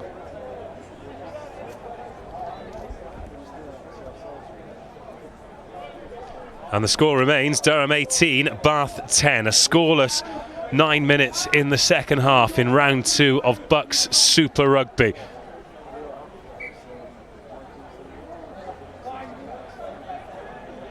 There's a bit of cup final cramp going on down there as well. I think it's Henry Parmain who's getting a little bit of attention to that right hamstring. It's great conditions for rugby, but the temperature has dropped. It's pretty chilly out here. Yeah, it's all right for us in our big jackets, and I think it's all right for the players too, to be honest. You can see the steam coming off them. They're working hard. It's a great sight to see the steam coming off that scrum. Certainly is, particularly if you're in that Durham pack. Although Bath, I think they'll be frustrated not to get more points with the player advantage, but they'll grow in confidence after that defensive set. But it's the same trouble, isn't it? They're not able to get any territory. Yeah, absolutely, and you know what? It can be those sliding doors moments, a big defensive set like that. If they get down into Durham territory now, anything can happen. Be interesting to see what they do off this scrum. Only the fullback drop for Durham. There's Reeney's sliding back now. There is space to slot a kick in, but there's also space wide, so be interesting to see if Bath back themselves or look to just take the territory off the boot. Rimmer, ball in hand. Shown how dangerous he is when he's had the opportunities, but the opportunities have been few and far between.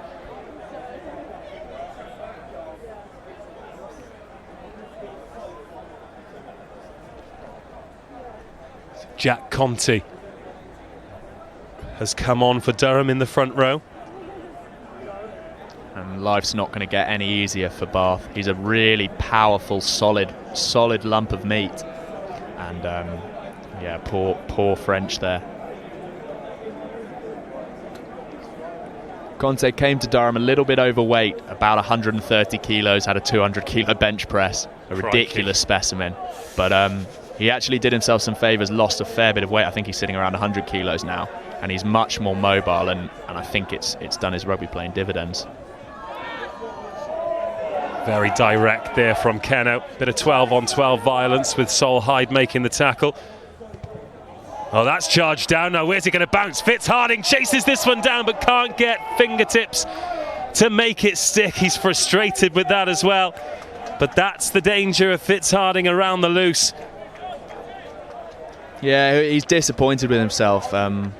When you've got hands like he has, you want to be taking those. It's a difficult opportunity. I remember against Nottingham Trent, I think it was last season, he scored a nice trial for charge down and with a great pickup.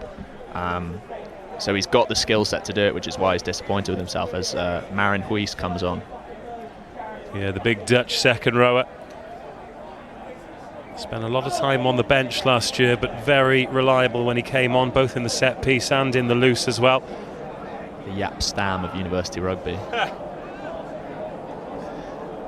Did a season over in New Zealand and he's the full package because of it. He'll be looking to get into the starting jersey this season, but a real quality player in the second year. Well, Parmain is the man who has moved to the bench. I wonder whether that's tactical or if that leg injury was a little bit more serious than the cramp that we initially thought, but either way, that's a strong replacement for Durham, with Huis in the orange scrum cap wearing number 19, straight into the action, packing down for the scrum on the 5 metre line in and around the 22. 53 minutes gone on our clock. Remember, it's not linked in with the referee, it'll continue to tick.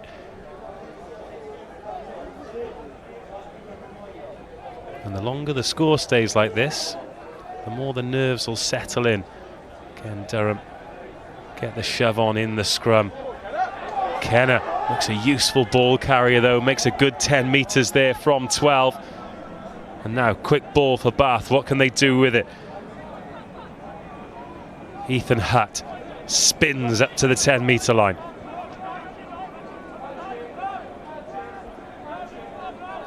Slower this time, the tip on was rushed and now they're under pressure again. It's Wyman doing the good work in defence for Durham, forcing Bath back into their 22. And now they do put boot to ball. Oh, that's a risky kick. How's the bounce going to go? Well, it's gone forward off a Durham hand, and Bath have got out of jail there. That was a pretty rogue play. Yeah, you've seen them. I mean, there is space out there, and you've seen them try and quickly ship the ball into it a couple of times with some cute hands. But maybe just not quite the right option when it's early phases. They haven't had much ball in hand. The conditions are a little bit cold. It's early in the season. Considering how this first 55 minutes have gone, you think maybe it might just be time for them to look and string a few phases together. And they really haven't been out of their own half in this second period. Joe Atkins is loosening up. Front row replacement for Bath. He's one of the new faces. With a pretty settled, high quality front row in seasons gone by, Bath. I've already spoken about Tom Doughty this evening. As sure as his shoulder's on the mend, he'll be featuring for Bath Rugby. I've seen that Austin Hay is playing some National League stuff as well, the big ball carrying prop forward. This is better from Bath though. Good pick and go from Ashcroft. Stays on his feet. Gets the offload. Kenningham had all the time in the world there.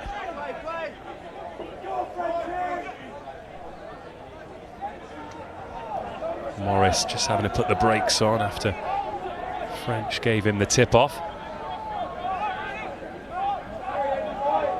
It's Boloko. Lesser spotted carry from him. Now it goes up. Sporforth's waiting though. Not much of a chase on it, so he's got time. Chases his own up and under. Oh, good take from Morris. Well chased by Sporforth, but Morris looked comfortable under that one. Yeah, Wright just lost his feet there, didn't he? And didn't come through the gate.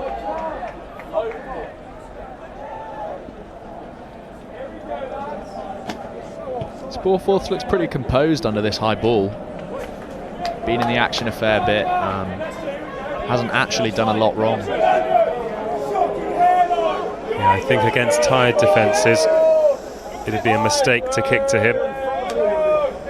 But now a bit of territory for Bath. What can they do with it? Geordie Den Hartog.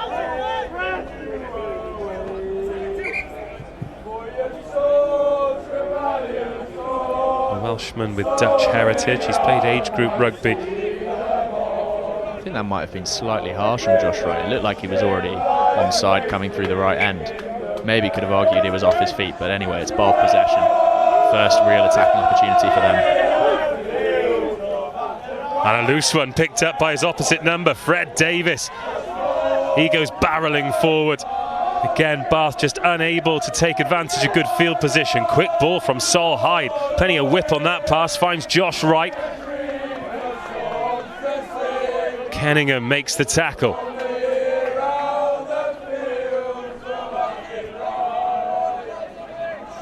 Hyde getting himself stuck in, isn't he? The centres look really busy for Durham. Sol Hyde's got that exuberance of youth, hasn't he? Fresher coming straight in, very different to the big ball carriers, your Miles Rawston Rudds, who we're used to seeing in those centre positions for Durham. Yeah, Matt Welsh as well. But it's good to see a new look. They look to be two quite similar players, Hyde and Wright. Bit of pace, bit of power. Another good take under the high ball. Bath have looked a lot more composed in the second half, but we're approaching 20 minutes without a score in this second period. Again, Ben Morris under a bit of pressure. Durham really trying to get to him on the kick since he dropped that one at the end of the first half. Now here's Fitzharding. Josh Wright's the first one there, as is Sol Hyde, so no centres involved here. Oh, Hoos eats two shoulders for his first carry. Welcome to the game, Marin.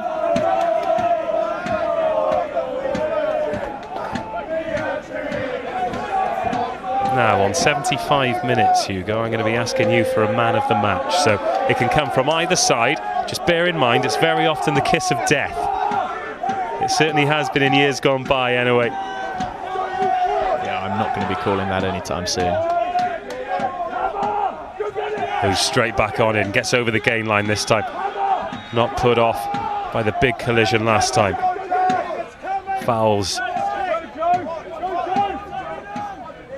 Bridges the gap for Jacob Collin to box downfield. Wyman's giving chase here. And not so composed this time from Bath. In fact, they're at 1s and 2s as Ethan Hutt gets himself in some trouble and Durham have the advantage. Kick to the corner. Which way is it going to bounce? Too much on that from Solheid. It was more a punchy 6-iron than a lofted wedge.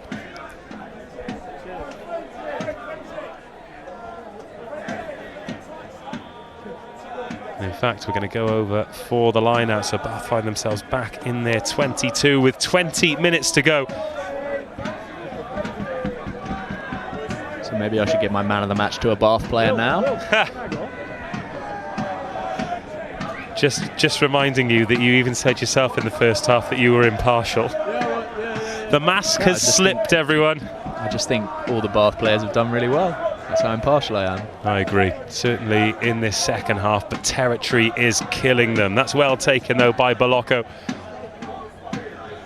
The Italian stallion, as he was known in his Cardiff Met days, scored a cracking try against Cardiff University at the Arms Park early last season. Quite literally galloped down the wing and took a couple of defenders over the line with him. Laws of physics, you give a big man like that space, he's going to be tough to stop.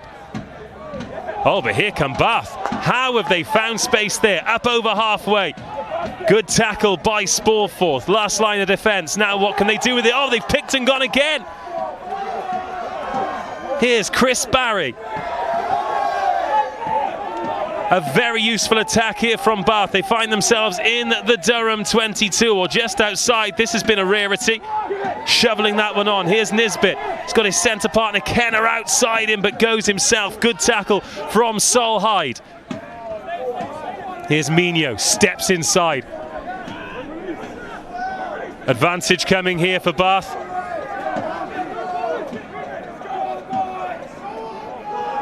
So Ben Morris can't put the ball to hand. Nisbet hit the line at 100 miles an hour, but it didn't stick. But we're going back for the penalty. And again, Bath showing that they can break so quickly. Just finding those gaps in and around the breakdown. Goodness knows where they've come from. You see the Bath big ball carriers starting to get into the game. Bolocco, Kenningham, Ashcroft, all starting to make their presence known. Some big carries up that far blind side. And look where it's put Bath now.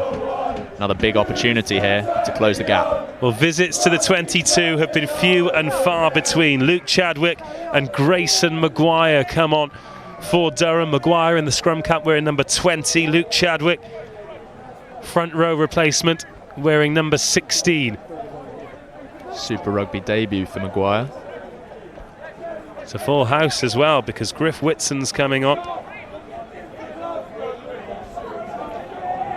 First job done for Bath. Now, how can Durham defend this? They're trying to spoil, but Bath going towards the line and towards the corner. The flag goes up, and that's well defended by Durham. Oh, and a bit of needle as well. Tom Rowlands and Fitz Harding with a bit of afters.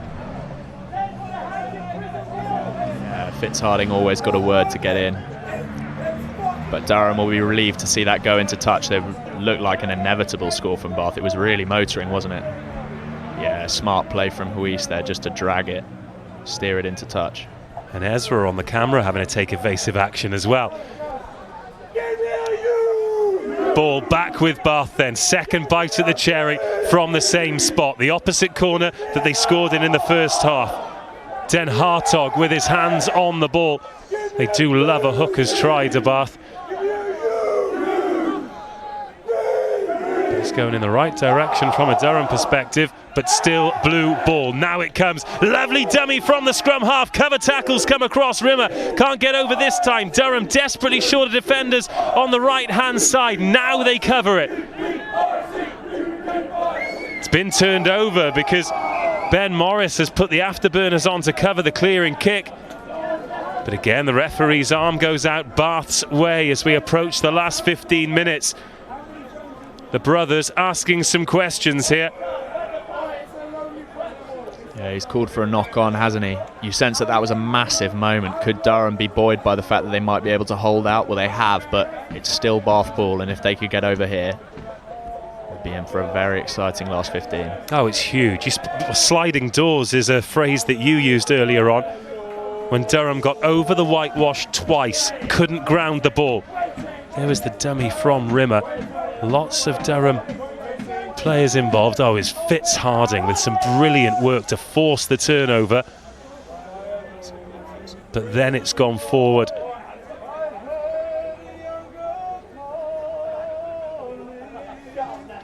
Harding's had 2 goes at it there.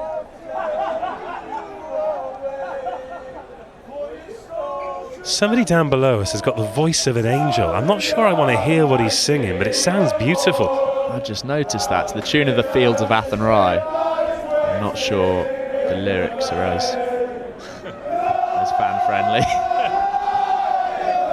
But great support here. And there are some special nights at BUCS Super Rugby. In a couple of weeks' time, Bath have got their celebration game at the Rec where they host Cardiff University, and that'll certainly be a closer game than it was last season. Yeah, I think the great thing about coming down to London is it doesn't just allow Durham to get that advantage of supporters being able to come down. You know, a lot of graduates are down in London, and Bath have got just as many people down. Loughborough have their centenary this year. They're having the centenary fixture at Richmond. That's on the 30th of October, where they play Exeter. I think someone's cottoned on to the fact that there's a few graduates in South London. Yeah, just a few. And some great rugby clubs as well. So, of course, we're here at Roslyn Park. We just mentioned Richmond. London Scottish play there as well. Just around the corner at Old Deer Park, they've got London Welsh. And then I suppose you could mention Harlequins too. Yeah, we'll talk of the Cambridge-Oxford varsity moving away from Twickenham maybe to the Stoop. The ball goes wide early to Mignot. The try scorer can't follow it up this time. Back underway, Bath chasing the game with less than 15 minutes to go. A scoreless second half, but their first real visit to the 22. They were unable to take advantage of the fact that Durham were down to 13 men, but will that fatigue in the Palatinate leg start to play now? 8 metres to go for Bath. Joe Atkins is now on, wearing number 18. He's there at the breakdown, as is Harry Sturge wearing 17. So 2 front row changes for the brothers. Patient from them. Nobody's on the right-hand side. Luca Mignot's lingering. Advantage coming here for Bath. Now, if they do have the penalty, do they go for the corner or the sticks with time on the clock? It's not going to matter for now. They're bang in front of the posts. Here's Ben Morris.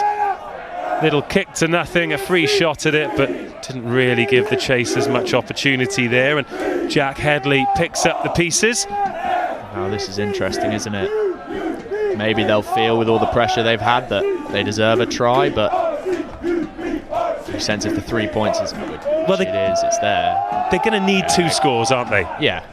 No, I think that's the right call.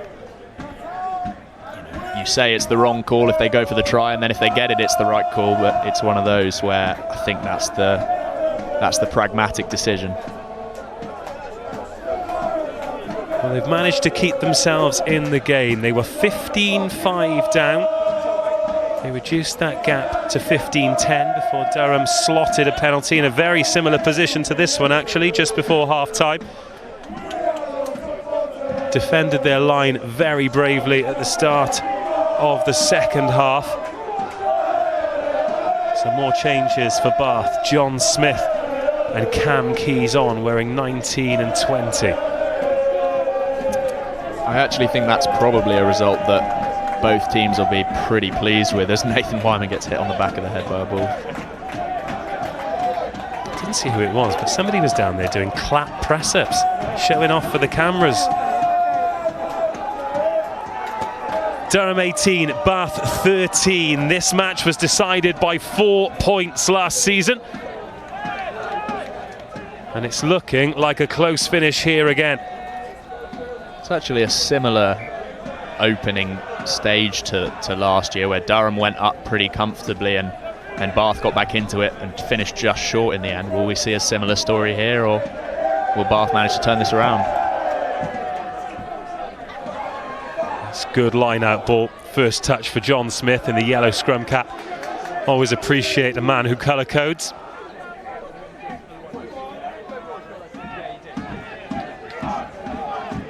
Sunsukin needed to be careful. He didn't lie on for too long there with Kenningham. Good physical battle though. As Morris pumps that one down to Sporeforth, who waits. He's got both of his back three partners in support, but he's going to have a little dart himself here.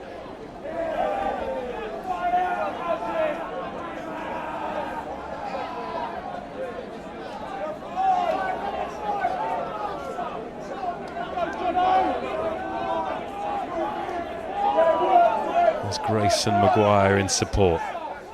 Here's Wyman, finds Sol Hyde, who looks quick, delays the pass, now finds Sporeforth, who tries to go around the outside. Offload doesn't quite go to Reeney's hand, but Fowles is there. Typical bullocking run from him, putting Bath defenders on the back foot into the last 10 minutes. Wyman steps inside. Tackled right in front of the sticks on the 22. Durham stack it out to the right hand side, and Sporeforth gets away from the first and the second defender. Can't get the ball away to Fitzharding. But this is a great response from Durham. They've always responded well to conceding points in this match. Chadwick.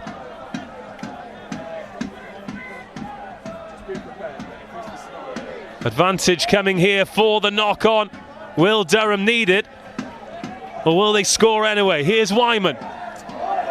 That's gone forward. And just as Bath think they're going the length, the referee will bring them back. He knew, didn't he? You could see it in his face. It wasn't a full sprint to the line.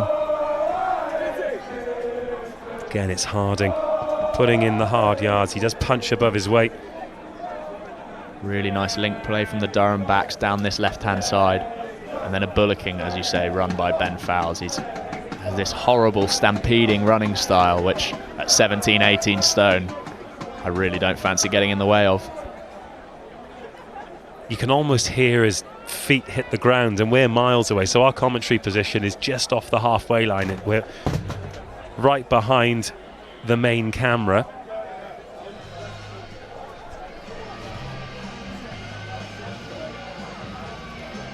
Just a chance to get some air in the lungs for these boys. 72 minutes on our clock. The clock in the venue says 10 minutes 20 to go. That's just stopped. But again, neither are linked in with the referee. The spectators at various stages of their nights, let's just say. But we've mentioned it a few times. It's great to see the blue and yellow of the Brothers and the Palatinate of Durham down here at the Rock this evening. Yeah, it's probably slightly more civilised than those Wednesday afternoons. At least people finish work at 5 and only have 2.5 hours beforehand, rather than those Wednesday afternoons where the seconds and thirds are playing at 2 o'clock and then have several hours before kick-off to visit those stages you were talking about. Halcyon days indeed. Tom Pittman coming on for Bath. Another replacement in the back line.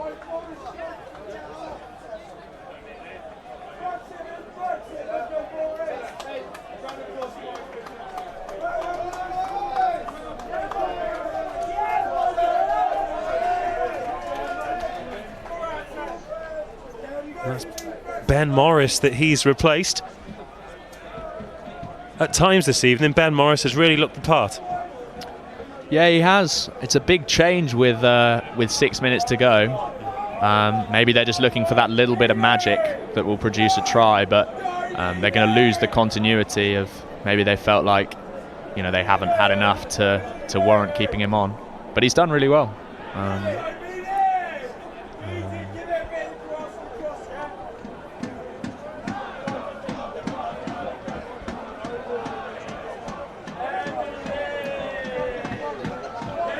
6 minutes to go on our clock. Durham haven't trailed in the match since Bath got the opening try through Luca Migno. They've got the put in at the scrum here in a great position to get the try that would surely put this one to bed. The scrum going forward. Keep your eye on fouls. The referee goes under the posts. And is that the moment? Is that the moment that gets Durham off to winning ways this season? A penalty try. Durham 25, Bath 13. And that scrum dominance finally comes to fruition. Well, I think the referee nipped Ben Fowles of a try there. And actually, Durham probably would have rather had a minute to take the conversion than have the guaranteed 2 points there. Fowles scored it anyway. But you can see how much it means to them. And you'd expect from here that's enough. But in these league games, in BUCS Super Rugby, you really can't write off a team with 5 minutes to go, 12 points down. Just 2 scores still.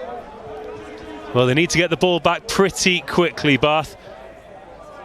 And if this game follows its pattern, then Durham will dominate territory and continue to do so. A first touch then for Tom Pittman. Straight into Jack Headley.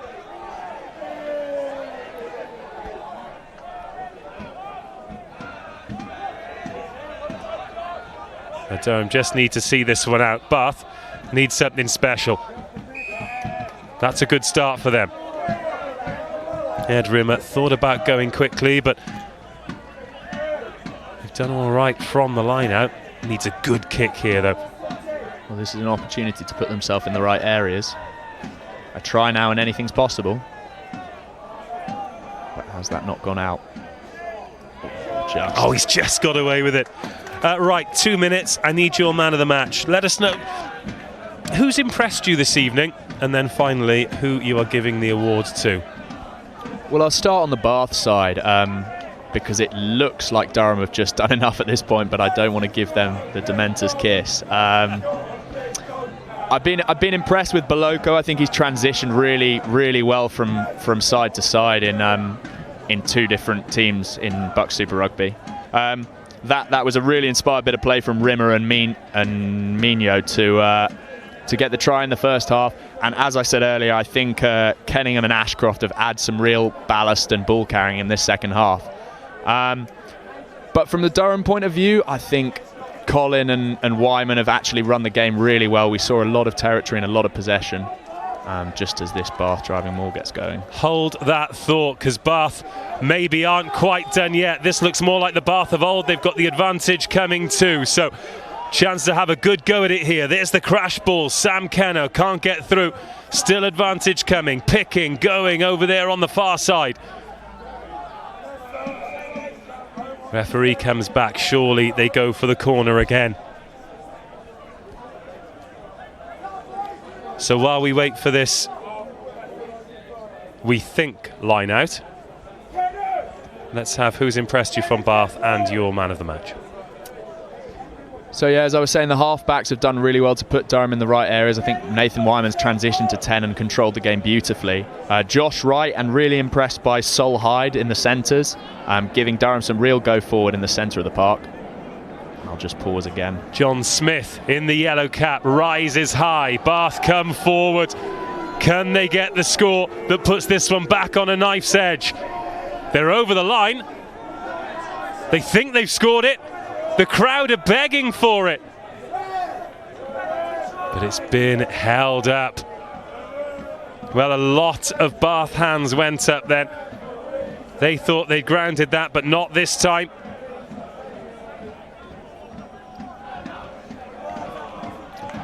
Well, you know what? The clock here at the ground says there's 4:40 to go. So if Bath could get a try, an upset is really on the cards here. And I'm still on a knife edge waiting for your man of the match as well. Well, I'll put you out of your misery. For me, I think he's led from the front. He's captained beautifully. And he's really given Durham go forward and been attritional and physical on that front of the gain line. So my man of the match is Ben Fowles, the Durham captain. Congratulations, Ben Fowles. At the end of this match, do stick with us because we'll have highlights of this game, all of the tries, highlights from last week's live match, and that'll give us time to catch up with Ben Fowles and the winning coach Alex Key as well. So maybe. Yeah, he's quite elusive, is old Keysy. Well, I was saying maybe winning coach. Oh, okay. Well, it will be the winning coach regardless. So if it's not Alex Key, it will be Aaron James. But either way, it'll be great to hear from whoever we do hear from at the end of this match. But Ben Fowles, congratulations.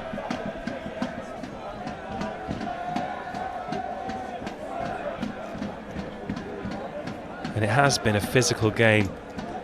And I suppose with Durham's forward pack being so dominant, being the difference between the two sides, he has led in metres gained as our clock ticks towards 80 minutes. The clock in the venue says 3:30, but again, neither of them are linked in with the referees. So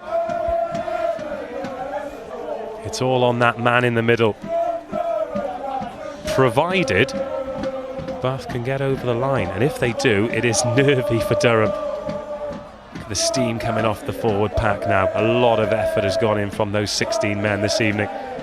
But Durham drives straight through, but Bath take the penalty.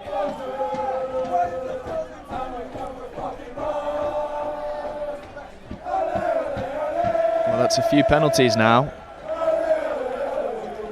Will the referee think about something more? I think he's just giving them a warning. Is this too little too late for Bath? Well, the clock is ticking the whole time, isn't it? Set piece has been good for both sides as Cam Keys claims it this time for Bath. We're in number 20. Now comes the drive. Well countered by Durham. Slowed them down, but it's still creeping forward. You can see the backs arching for Bath as they plead with the Durham defence to just have a break.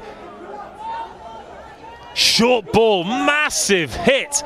Goodness me, 12 on 12. Sol Hyde has somehow managed to hold up Sam Kenner. Alex Nisbet changes direction. There's the replacement, Alex Varney. Tiptoes backwards, stays in play, but loses meters. There's a double blow on the referee's whistle there. I thought that might have been full time, but not just yet.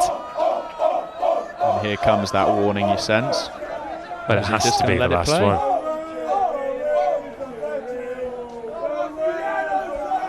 What a fantastic tackle by Sol Hyde though. Sam Kenner smashed the line. And the fresher inside centre did very well indeed. That was some line, wasn't it? Durham did really well to stop him right on the precipice. Last chance saloon for Bath. Even if they score here, might not be enough now. But Bath now do come. Durham slow them down legally, says the ref. Are they going to put width on it this time? They miss Kenner. Tackle by Josh Wright this time. Bath towards the line, just short, agonisingly short. It's been the story of their night so far. Picked up off the toes by Varney. Now there's space to attack. There's the second try.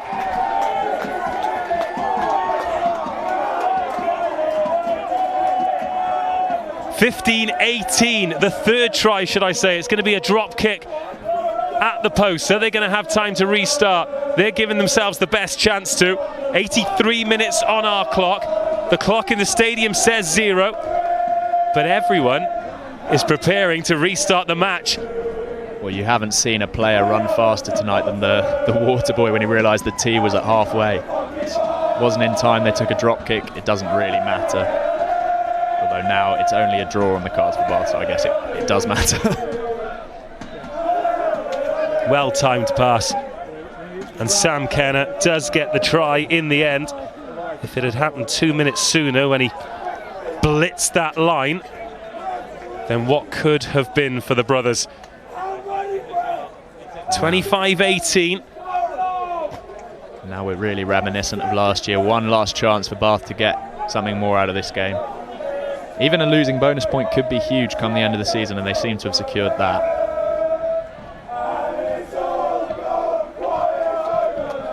3 tries apiece. Durham restart the match deep. It's well claimed though. Jacob Tansey has come on to finish the match in place of Ed Rimmer, who's had a great game at 9 for Bath.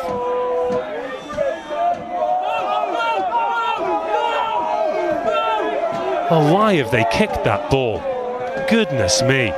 And why hasn't Charlie Sporforth put it out? And why have Durham kicked it back? You sense there might be more time on the clock than we think, but the Bath supporters were protesting no. Well, we've got the Bath bench just below us, and they were screaming no, no, no, when they realised that boot was being put to ball, but that's been coughed up. Surely now that's it. Durham just need to see this one out. Ball's gone forward. And Ben Fowles, the captain, the man of the match, calls the big men either side of him. He's backed up by Luke Chadwick and Fitz Harding, who must have been in contention for man of the match himself. Another strong performance from the open side flanker. Yeah, as always, as Durham just look to Fowles just running down the clock here, marshalling the troops. And provided there's no errors, this should be a pretty simple job for Durham. A little bit of sumo wrestling there over the breakdown.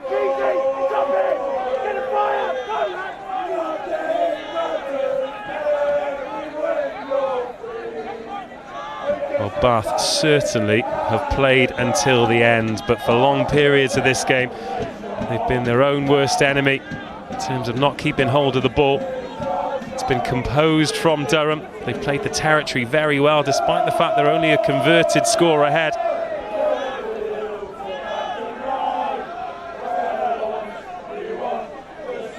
Now just seeing this one out. Remember, do stick with us. We've got highlights of this match, highlights of last week, and then we'll be hearing from the winning coach and the man of the match, Ben Fowles. Which way's the referee's arm going to go here? Well, Bath are going to have another go at this. This game just won't die. Still going strong. Yeah, you sense that for some reason Conte was in a bit of a rush there, picked on his own, and you felt it was inevitable. Durham have turned the ball over and there's still time to play. So as our clock ticks towards 87 minutes, the clock in the venue has hit 0. The man in the middle says there's time to play on. Maybe there was time for that conversion, you know. Yeah, in hindsight, it only really matters if Bath get another score on the board. But never say never. Does make it rather exciting not knowing when the game's going to end, doesn't it? Let's look at the fixtures to come. In round 3, Bath travel to Swansea. I'm really looking forward to going down to Swansea. They play their games at St Helens, and before Welsh Rugby went regional, I was a big Swansea fan, and that's where they used to play their home matches. So really looking forward to visiting the newcomers. And then Durham, they travel to Loughborough. Will be desperate to bounce back after a very disappointing defeat to Swansea, and not a particularly good start in National 2 North either. Just one victory from their first 4 games. But I think they'll be watching this evening and realising that they're going to be in for a tough time against Durham. They look very settled up front, and I think in this league that is going to stand them in very good stead moving forward. Yeah, I think it's what we expected from them, with the continuity coming through from last season, keeping 11 players from the team that played their quarter-final. And I think they'll be pretty pleased with what we've seen tonight, provided Bath don't pull off something rather special here. Another monster scrum from Durham, but Bath managed to squeeze the ball out. Kenningham's on the ground there, so he'll be out of the next phase of attacks. That's Jordan Martin back on, so he's not injured. That is good news. Although Sporforth running at broken play is not good news for Bath. And that is full time. Durham explode. That is a big win for them in the end. They dominated large portions of this game, but still found themselves hanging on. Bath finished strong, but weren't able to gather that bonus point, much to the frustration of the bench below us. But full time here at the Rock, Durham 25, Bath 18, and a fair result. Yeah, I think a fair reflection of the game as we see a rather cold streaker running onto the pitch. and a one-man pitch invasion from a Durham fan. But I think didn't realise it was that cold. No, I think a fair reflection. I think Bath will take away some positives, and Durham will definitely have some work-ons. I think that Bath maul was something that they will always have in their locker and look to use in future games. But there's a lot to work on for them, and I think for a first hit out, Durham will be pretty pleased with a win. Full-time score, Durham 25, Bath 18. Enjoy the highlights of this game and last week's, and we'll be back in a few minutes' time with post-match reaction from the man of the match, Ben Fowles, and the Durham coach, Alex Key.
Whenever you're ready.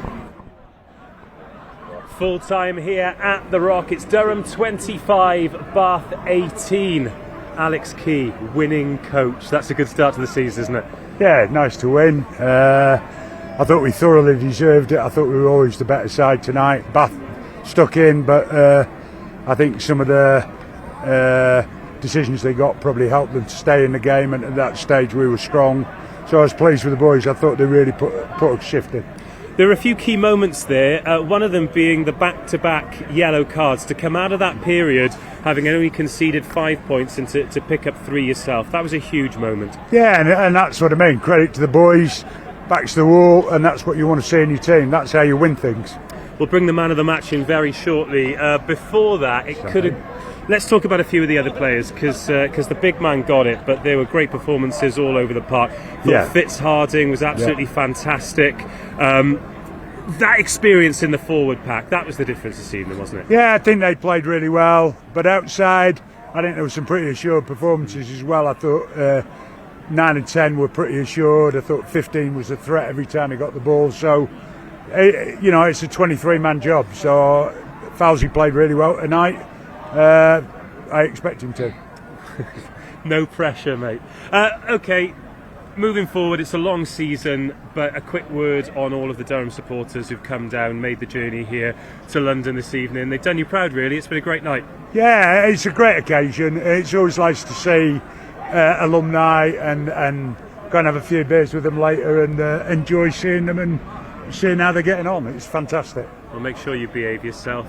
Great to see you this evening. Congratulations on the victory. Cheers. Let's bring in the man of the match.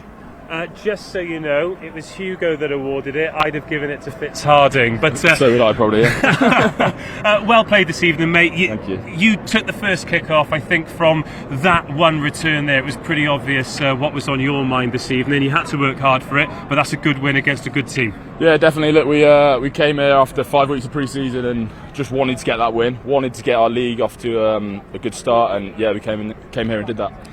We couldn't really see or hear what happened at the end of the first half. 2 yellow cards, that put you on the back foot. What exactly happened? Yeah, well, it was the referee was just saying at more time. We were on a last warning.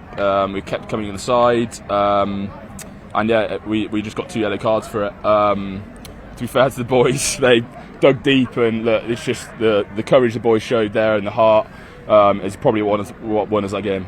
You've got a very settled forward pack, yourself at 8, but obviously you've got the big second rows in front of you as well. I thought the front row scrummaged superbly tonight. Is there a sort of quiet excitement about what you could achieve this season? Yeah, definitely. We do back our ability. We know we've got really good strong forwards. And yeah, we've got a lot of third years, a few fourth years with a lot of experience in BUCS Super Rugby. I think that potentially is what could take us quite far this year. Quick word on Bath. They were under the pump for quite a lot of that match, but they hung on in there and they gave you a little bit of a fright at the end. Yeah. They're going to go all right this year. Yeah, they will. Look, it's a classic Bath side, threats from all over the park, and yeah, fair play to them. It's a great game tonight. Final question, if you weren't man of the match, and we've already talked about Fitz, so he's out too, who would you have given it to? Probably Toby Woods, our tight head prop. Absolutely outstanding game.